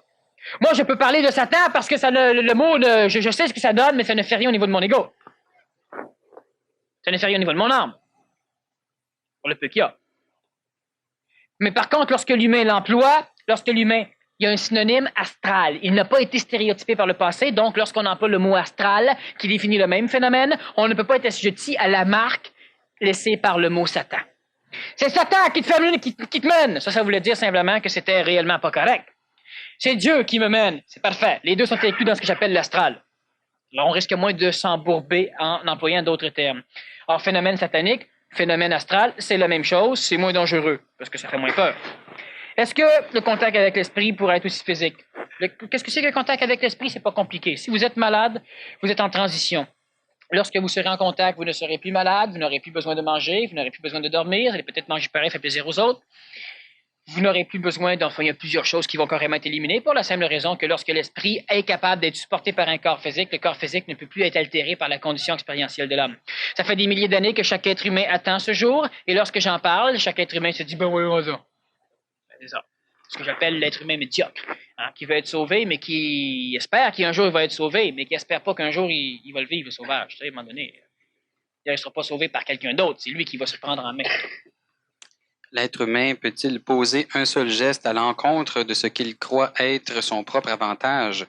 Tous nos gestes, pensées, paroles, donc toutes nos dépenses d'énergie servent-elles uniquement à tenter de contrôler autrui, nos pensées, le monde extérieur, etc., de façon à ce que tout ce qu'on tente d'influencer favorise, maintien et amélioration de notre bien-être? L'être humain refuse-t-il de savoir ce qui n'est pas lui? Bon, l'être humain peut-il poser un seul geste à l'encontre de ce qu'il croit être son propre avantage? Ce qu'il faut bien comprendre, c'est que l'être humain ne veut pas manipuler autrui. Les êtres humains sont des êtres de bonne volonté. La seule chose qu'il y a, ce sont des êtres ignorants. Lorsqu'un être humain est convaincu que ce qu'il fait pour la collectivité est bon, il le fait. C'est ce qu'Adolf Hitler a fait, c'est ce que le Mahatma Gandhi a fait, c'est ce que d'autres ont fait. Les êtres de bonne volonté. Je l'ai dit souvent, l'être humain veut faire le bien, sauf qu'il le fait mal. Bon. Lorsqu'on veut poser un geste, l'ego de l'homme est un phénomène, on l'a déjà expliqué dans les conférences antérieures, mais l'ego de l'homme grandit lentement avec ce que j'appelle des agglomérats mémoriels, et lentement ça constitue un ego qui finit par s'identifier à lui parce que dans l'âme, l'ego, lorsqu'il bouge, laisse sa trace. Laissant sa trace, il peut expérimenter sa trace. Expérimentant sa trace, il découvre qui il est. J'expliquais à un moment donné que si vous étiez tout à fait invisible et que vous ne puissiez pas vous voir, si vous marchez dans la neige blanche, vous ne saurez pas où vous existez si jamais vous ne vous êtes vu. Vous ne pouvez pas savoir que vous existez. Vous vous touchez pas, il n'y a rien. Alors, vous n'existez pas. À un moment donné, vous observez à terre, c'est blanc. Vous vous retournez, il y a des pas. Alors, vous allez bouger, puis il y a encore des pas. Alors, en expérimentant les traces que vous laissez, la mémoire, ben vous allez vous voir avec crime, je suis. L'être humain peut dire je suis parce qu'il sait qu'il a été. J'ai été, donc je suis. C'est le phénomène de l'ego. Alors, l'être humain se sécurise par ce phénomène de l'ego, et sa sécurité peut être une sécurité où il se renferme chez lui, il est bien. Un autre, ça va être une sécurité où il doit avoir un peu de pouvoir, manipuler. L'être humain n'est pas foncièrement manipulatif. Sauf que l'être humain a besoin d'une forme de sécurité. Si pour être sécure, c'est-à-dire si pour être nourri, il doit manipuler, il manipulera. Si pour être nourri, il doit avoir une mission, il l'accomplira. Enfin, il tentera de l'accomplir. Alors donc, est-ce que l'être peut poser des gestes à l'encontre de ce qu'il croit être son propre avantage? Souvent. Pourquoi? Parce qu'on omnibule sa conscience, alors l'humain fait des choses qu'il ne connaît pas. Hein? Quand on commence à se droguer, c'est pas notre avantage. Pourtant, on pose le geste parce que sur l'instant, on est convaincu que c'est notre avantage. Tout le temps, quand on était jeune, on disait jamais, jamais je ferai ça. Puis à un moment donné, collectivisé par les amis, on rentre dans une conscience différente, on voit les choses différentes, chacun nous amène son opinion, puis là, on dit ça a peut-être d'allure, là, on essaye ça, puis là, on s'en va. Puis il y en a qui regrettent, puis il y en a qui sont contents. Bon. Tous nos gestes, pensées, paroles, donc toutes nos dépenses d'énergie servent-elles uniquement à tenter de contrôler, parmi nos pensées, le monde extérieur? Non. Alors, je répète donc que ce qui présentement anime l'humain va évoluer parce qu'il a été écœuré de souffrir, et il sait un peu vers où se diriger par la partie luciférienne qui l'éclaire. L'humain ne veut pas vivre que pour manipuler l'autrui, l'humain ne veut vivre que pour se nourrir au niveau de son âme. C'est parce que l'être humain a un âme dans lequel vient justement vibrer ce phénomène luciférien que l'humain va évoluer. Pas d'âme, pas d'évolution. Sauf que l'âme s'identifie à elle-même, puis l'âme veut être nourrie. L'ego veut être nourri. Il veut un contact privé avec Dieu. Bon, il est tout content, être foufou. Là, il est illuminé, là, il va en parler à tout le monde, il se promène un peu partout. Il a besoin de disciples. Pourquoi? Parce qu'il pourra maintenant s'auto-énergiser, répéter sa mémoire à l'extérieur. Les disciples vont triper avec ça et mettre de l'émotion, et le maître va s'en nourrir, donc le maître est bien de faire sa mission. Sauf qu'il y aura besoin à un moment donné, parce que l'ego se contente jamais, parce que l'ego grossit. Il y aura besoin de demander de plus en plus d'énergie à têter chez autrui, alors il dira à ses fidèles, mais parlez-en, amenez d'autres individus. Par rapport à ce que je dis, certains vont dire, bon, mais Daniel Kem, lui, c'est ce qu'il fait. C'est intéressant comme question. Daniel Kem, qu'est-ce qu'il fait? Premièrement, ce n'est pas un maître, ce n'est pas un gourou, ce n'est pas quoi que ce soit. Il n'a pas de disciples, il n'en veut pas. Il a des amis, par contre, c'est une chose intéressante. Et ce que je fais au niveau de la conférence, bien évidemment, je mets de l'énergie. Et cette énergie revient sous forme de questions, ce qui me permet de grimper aussi, d'aller fouiller dans des choses que je n'irais pas normalement. Alors, évidemment, vous bénéficiez de ce que j'aimais et je bénéficie du retour, sauf que moi, je le sais et je n'en ai pas besoin au niveau de ma propre sécurité égoïque. J'ai commencé à faire des conférences, il y avait un individu, je remplaçais quelqu'un. Ça m'a pas dérangé. J'ai fait des conférences de temps en temps dans d'autres places, dans des pénitenciers ou des choses comme ça. Et puis, c'est tout à fait différent. J'ai aucun problème. Parce que ça a une intelligence sociale de le faire, je le fais. Puis, à un moment donné, je prends des vacances puis je m'ennuie pas pantoute. Alors, je ne suis pas un maître, ce qui est une grosse nuance. Satan n'étant pas un être défini, qu'a donc rencontré le Christ dans le désert? Est-ce que Satan où les extraterrestres peuvent vampiriser l'homme? Bon, vampiriser, donc têter l'énergie de l'homme. Alors, ça va de soi que Satan se nourrit de ces phénomènes. On en parlait la semaine dernière et d'autres conférences avant du phénomène extraterrestre. Alors, on sait donc qu'il y a effectivement des phénomènes extraterrestres qui sont là pour sucer l'homme comme une vache à lait. Et il y a d'autres phénomènes extraterrestres qui sont de l'intelligence supramentale, qui ne viennent pas à bord d'ovnis ou de choses comme ça, et qui viennent simplement se connecter à l'homme, donc toucher l'homme par le biais du mental, ce qu'on appelle encore une fois le contact avec l'esprit. L'esprit fait partie du monde des cieux. La terre, elle est limitée paramétrée par le ciel. Donc, évidemment, l'esprit est extraterrestre en ce sens qu'il n'est pas terrestre. Maintenant, il ne vient pas à bord de vaisseau spatial. Bon. Qui a rencontré le Christ dans le désert, étant donné que Satan est un phénomène qui est, disons, planétaire? Ce qu'il faut comprendre, c'est que ce qu'a rencontré le Christ était la concentration, la densification massive dans un lieu particulier de toute la mécanicité satanique. Alors, autrement dit, lorsque le Christ a rencontré Satan dans le désert qu'il a jasé avec, il n'y avait pas énormément de mal à l'échelle de la planète. Il était concentré dans une région planétaire, l'endroit où était le Nazaréen. Vous dites que Jésus a médité dans le désert, mais vous dites que les apôtres ne savaient rien de ces méditations. Comment avez-vous fait pour arriver à cette conclusion? Bon, j'ai dit tout à l'heure que le Nazaréen dans le désert était accompagné, et c'est pourquoi les apôtres l'ont su. Alors, je n'ai pas, disons que personne n'a peut-être pas tout à fait compris. Jésus a médité dans le désert, mais vous dites que les apôtres ne savaient rien de cette méditation. Alors, ce qu'il faut bien comprendre, c'est que, premièrement, le Nazaréen ne comptait pas à ses apôtres, à ses 63 apôtres, tout ce qui lui arrivait. Bon, c'est une chose. Deuxièmement, dans les apôtres qu'il avait choisis pour le suivre, c'était des êtres humains, il y en avait deux. L'un qu'on connaît bien, Pierre, et l'autre, enfin, il y en avait deux, Pierre et l'autre ont parlé. L'un que l'on connaît moins, mais qui est l'un des plus grands. Donc, c'était un ami. C'était même pas un apôtre, c'était un ami, c'est Lazare. Bon, Pierre a parlé, Lazare s'est tu. Et c'est de là qu'on sait les choses. Il y a des choses sur lesquelles on va revenir un peu plus tard, mais disons que je ne me tente pas pour l'instant de parler du phénomène Lazare, du phénomène de Pierre, du phénomène donc de la division à un moment donné au niveau de la gestion de ce que le Nazaréen a laissé à l'échelle de la planète.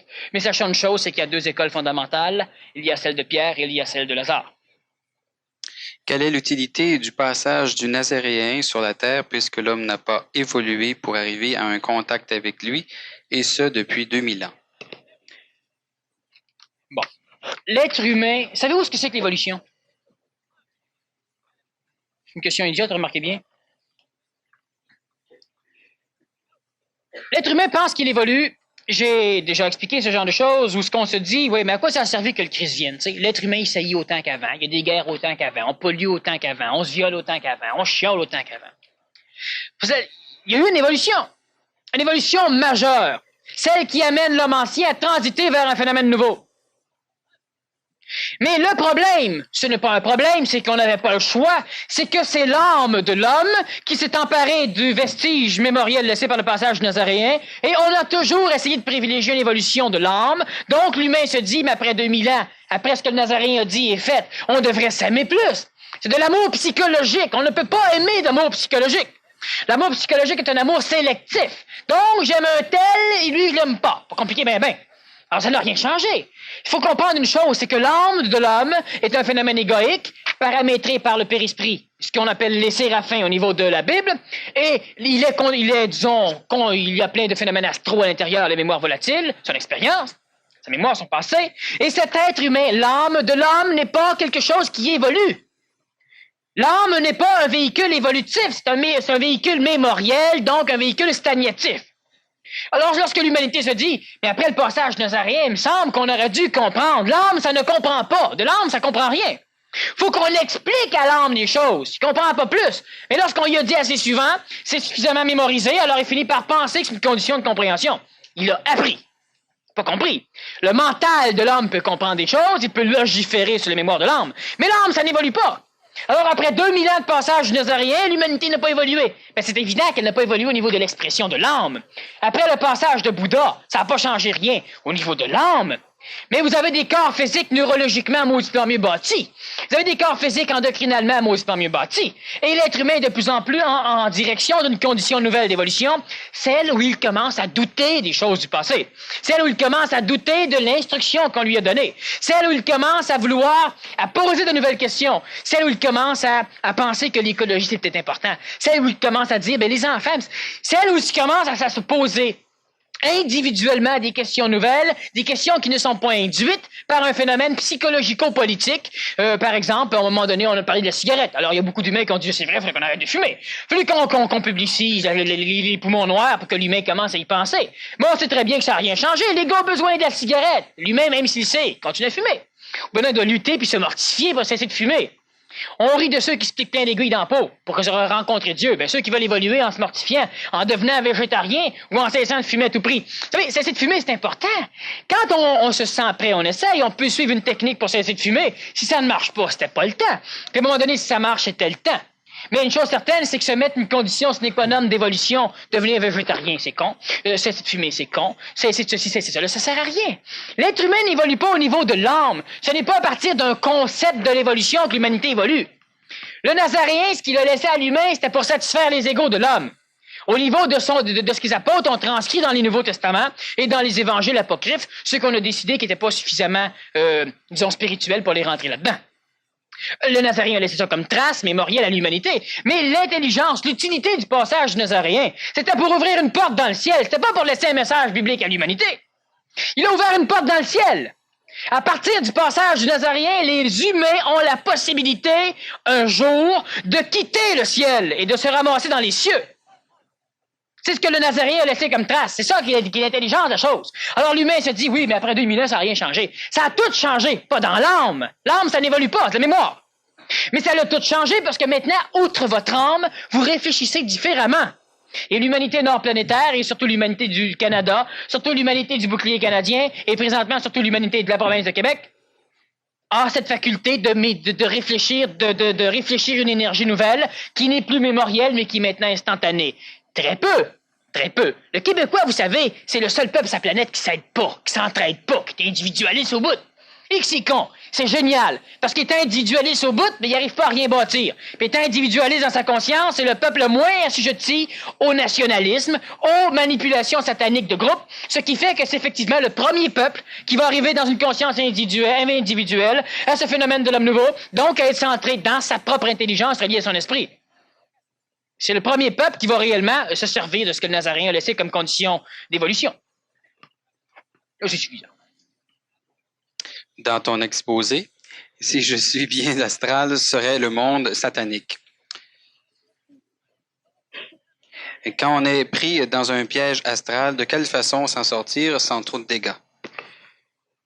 Bon, ben pour se sortir d'un piège astral, cela veut simplement dire comment faire pour évoluer, pour augmenter notre taux vibratoire, pour arriver à un moment donné à être suffisamment son seul maître à bord pour pouvoir s'éclairer.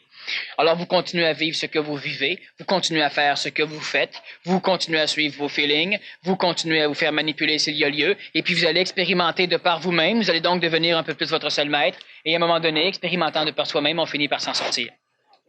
Il y a des conditions qui peuvent aider. Vous pouvez vous inscrire à un cours de relations humaines à un moment donné. Cela va instruire dans votre ego de nouvelles formes mémorielles qui vont permettre à votre ego d'envisager la possibilité que peut-être vous n'êtes pas aussi médiocre que vous pensez. Donc, l'ego va donc maintenant libérer le mental pour qu'il aille chercher des choses et ce cours vous aide à évoluer. Il ne vous libère pas. Il permet à votre ego de libérer un peu plus d'énergie au niveau du mental. On peut faire le séminaire PMC1 qui est exclusivement axé sur l'instruction de l'ego de façon à libérer de l'énergie et on amène des choses. Sauf qu'une fois que cela est fait, on a fait un pas peut-être au niveau d'une libération face aux forces manipulatrices, mais évidemment, le rôle vous revient de droit. C'est vous qui devrez vous supporter. Alors certains vont suivre un cours de théâtre pour apprendre à jouer des jeux, puis à un moment donné, ils finissent par se dire, ça, quand je joue un rôle, on croit. Ben là, m'allait me trouver une job, puis m'a joué le rôle du gars qui va renforcer sa compagnie. Faudrait qu'il me croie. Il rentre là-bas, puis là, il joue. Il s'est engagé. Il se rend compte, sac, le monde sont bien niaiseux. Le monde sont pas niaiseux, le monde, ils vivent toujours à partir des formes. Bon, amène une forme toute défloquée, puis dit au gars, ben, j'aimerais ça travailler pour vous, tu sais, je sais pas s'il va être capable, mais on va essayer. Ben oui, il marche avec la forme, le gars, il va dire, ouais, ben, va voir chez le voisin s'ils ont besoin de toi. Il marche avec la forme, pareil. T'arrives là, puis tu lui dis, j'ai vu ton garage, là, c'est tout mal placé. Tu sais, c'est pas pire. Mais moi, là, je peux t'organiser ça, puis je te garantis qu'au bout de 6 mois, tu vas augmenter ton chiffre d'affaires. On va faire de quoi de correct. Ben, le boss, j'ai pas besoin de personne. Il dit, non, je comprends, t'as pas besoin de personne. T'as même pas d'argent pour y payer. Moi, ce que je te dis, c'est que si tu m'engages, on commence avec un salaire bien raisonnable, moi, te prouver que ça va marcher. J'aurais pu aller m'engager ailleurs. J'ai vu un paquet d'autres places, mais c'est ici que ça m'intéressait. Tu sais, ça avait l'air, c'est bon. Mais le boss, ouais, ben, on va essayer, certainement qu'on va essayer. Tu sais, tu joues un rôle. Puis là, ben, à un moment donné, ton rôle, tu l'as. Faites comme si vous l'aviez, hein? Pas penser, là, tu sais, là, ben là, j'ai une job.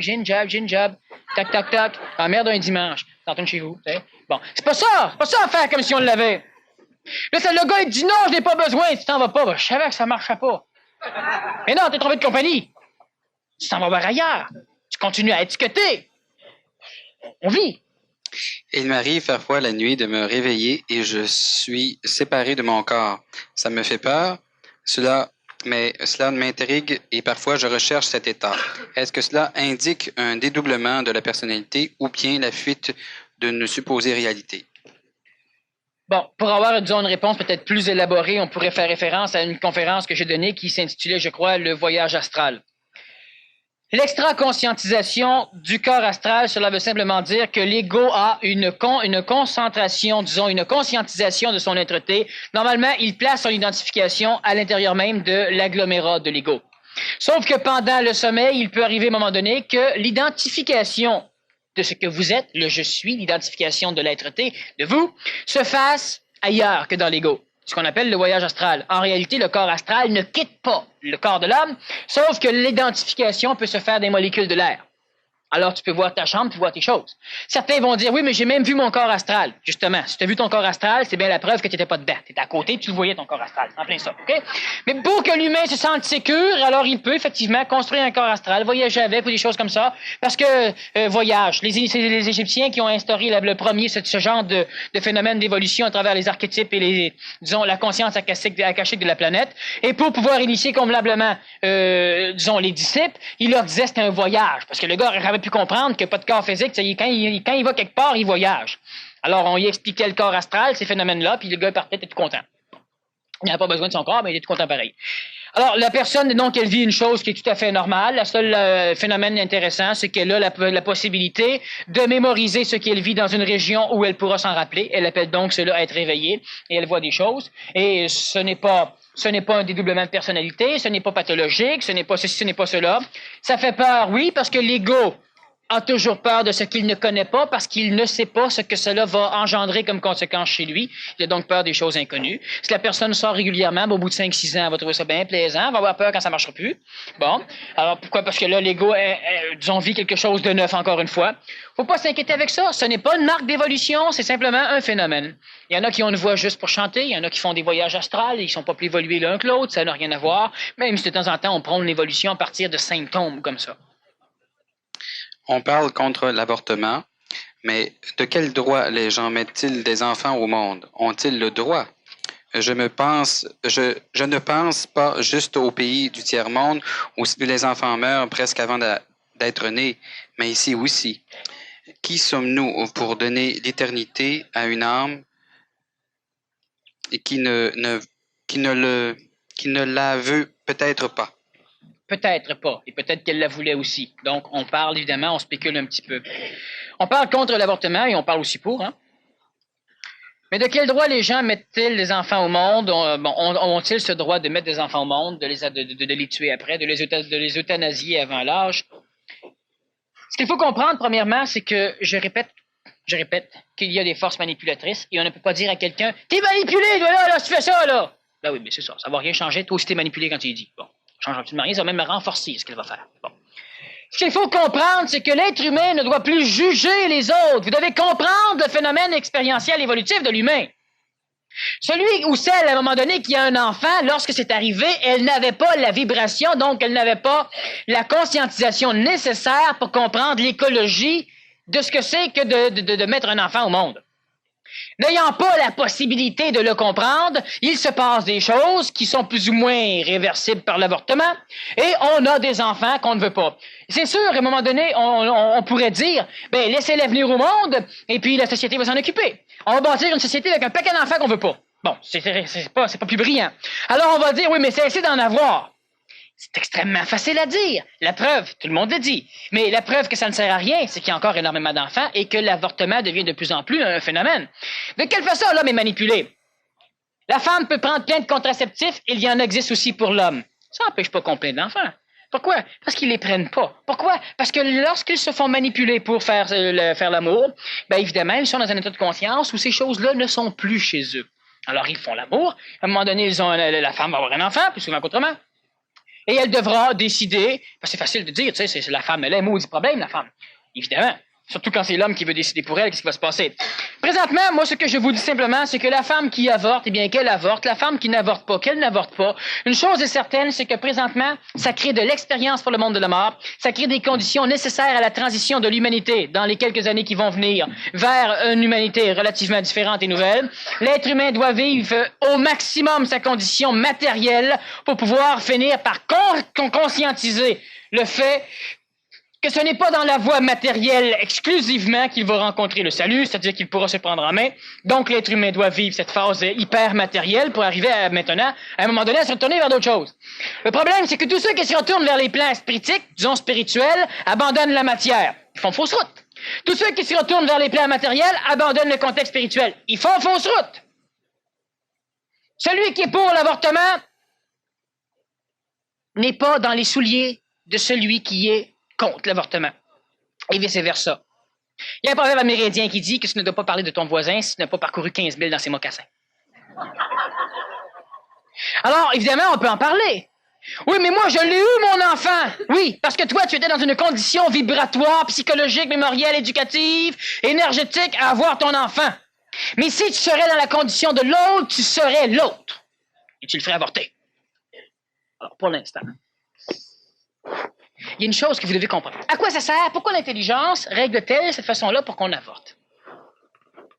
Pour la simple raison que ce n'est pas le temps d'avoir des enfants. Pour la simple raison que présentement, vous devez évoluer, génétiquement améliorer vos conditions, et lorsque vous saurez cellulariser votre évolution, lorsque vous pourrez mettre des enfants au monde qui seront porteurs génétiquement de ce que vous avez changé, ce qui attend pour se réincarner ou pour s'incarner aura maintenant un véhicule plus raisonnable, de façon à ce qu'il n'ait pas passé 12, 15 ou 20 ans, comme vous l'avez fait vous, à se retrouver. Alors, ce n'est pas une condition parfaite pour l'enfantement, donc le Québec voit une baisse. Le Canada, ça va monter ailleurs. Mais le Québec, ça baisse. C'est tout à fait normal. C'est au Québec que l'homme nouveau va naître en majorité. Il y aura des ectopistes à l'échelle planétaire, c'est sûr. Alors, présentement, ce n'est pas le temps, donc, d'avoir des enfants. Il y a des enfants qui naissent qui sont des enfants nouveaux.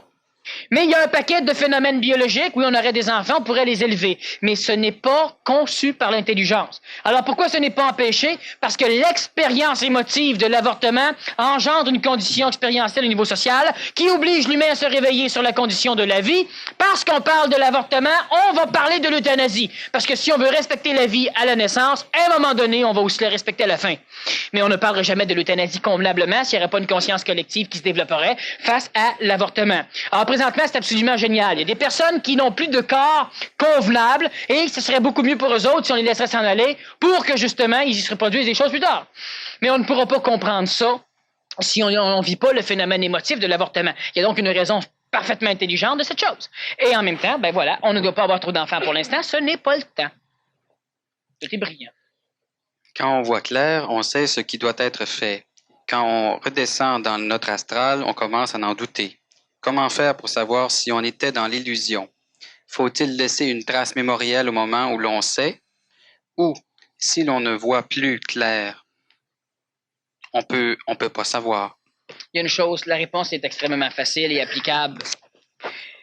Quand on monte, de coup on voit clair, puis à un moment donné on redescend, puis là on se dit, peut-être que j'aurais pas dû, peut-être que, bon, on ne sait plus. Prenez-vous simplement pas au sérieux. Ce que vous avez fait, ben vous l'avez fait, hein, puis c'est tout. Est-ce que j'étais connecté? Qu'est-ce que ça veut? Ça peut faire? Qu'est-ce que ça peut faire? Peut-être que là, je suis bas. Qu'est-ce que ça peut faire? Prenez-vous pas au sérieux. Essayez d'être donc ce que vous êtes. C'est pas compliqué. Hier, la semaine dernière, on me demandait, vous avez écrit quelque part que vous ne vous trompiez jamais.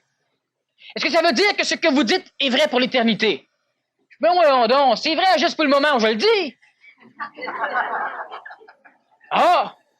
Et la vie, c'est vivant. Moi, je suis vivant. Moi, je dis une affaire parce que présentement, c'est parfait. J'exprime une chose qui crée une condition dans ceux qui écoutent.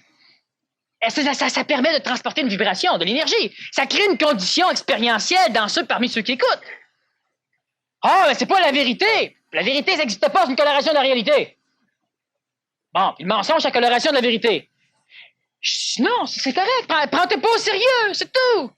La journée que tu passes quelque part, il y a quelqu'un qui est malade, tu le guéris, ben... Sois pas épaté! Tu guériras plus jamais. Non, parce que quand ça va revenir, le crime, j'espère être aussi bon que la dernière fois. Tu vis dans tes mémoires, tu peux te connecter avec la vie, oublie! Non, reste simplement, tu t'en vas, puis c'est fini là. Puis quoi, je l'ai guéri? Ben oui, mais c'est normal, sa maladie n'était pas intelligente. C'est pas ça que je veux dire, tu l'as guéri! Ben oui, je l'ai guéri, c'est sûr. Mais non, c'est pas sûr, personne ne l'a fait! Personne ne l'a fait. C'est pas une raison, il y en a qui pètent en flûtant. Tout le monde le fait pas. Oui, mais c'est naturel. Pour l'homme nouveau, ça devient naturel. Tu sais, l'être humain s'attache toujours aux symptômes de l'évolution. Tripe dessus. Hey, je l'ai eu une fois. C'est ça. Tripe dessus, puis suce là, puis oublie. Ouais.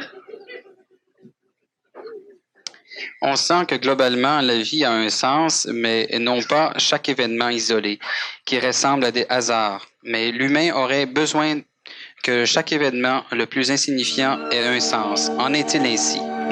On a des questions drôlement intéressantes. C'est bien. En est-il ainsi? Ben, effectivement, chaque petit partie d'un événement a un sens cosmique parce qu'on vit dans un écosystème.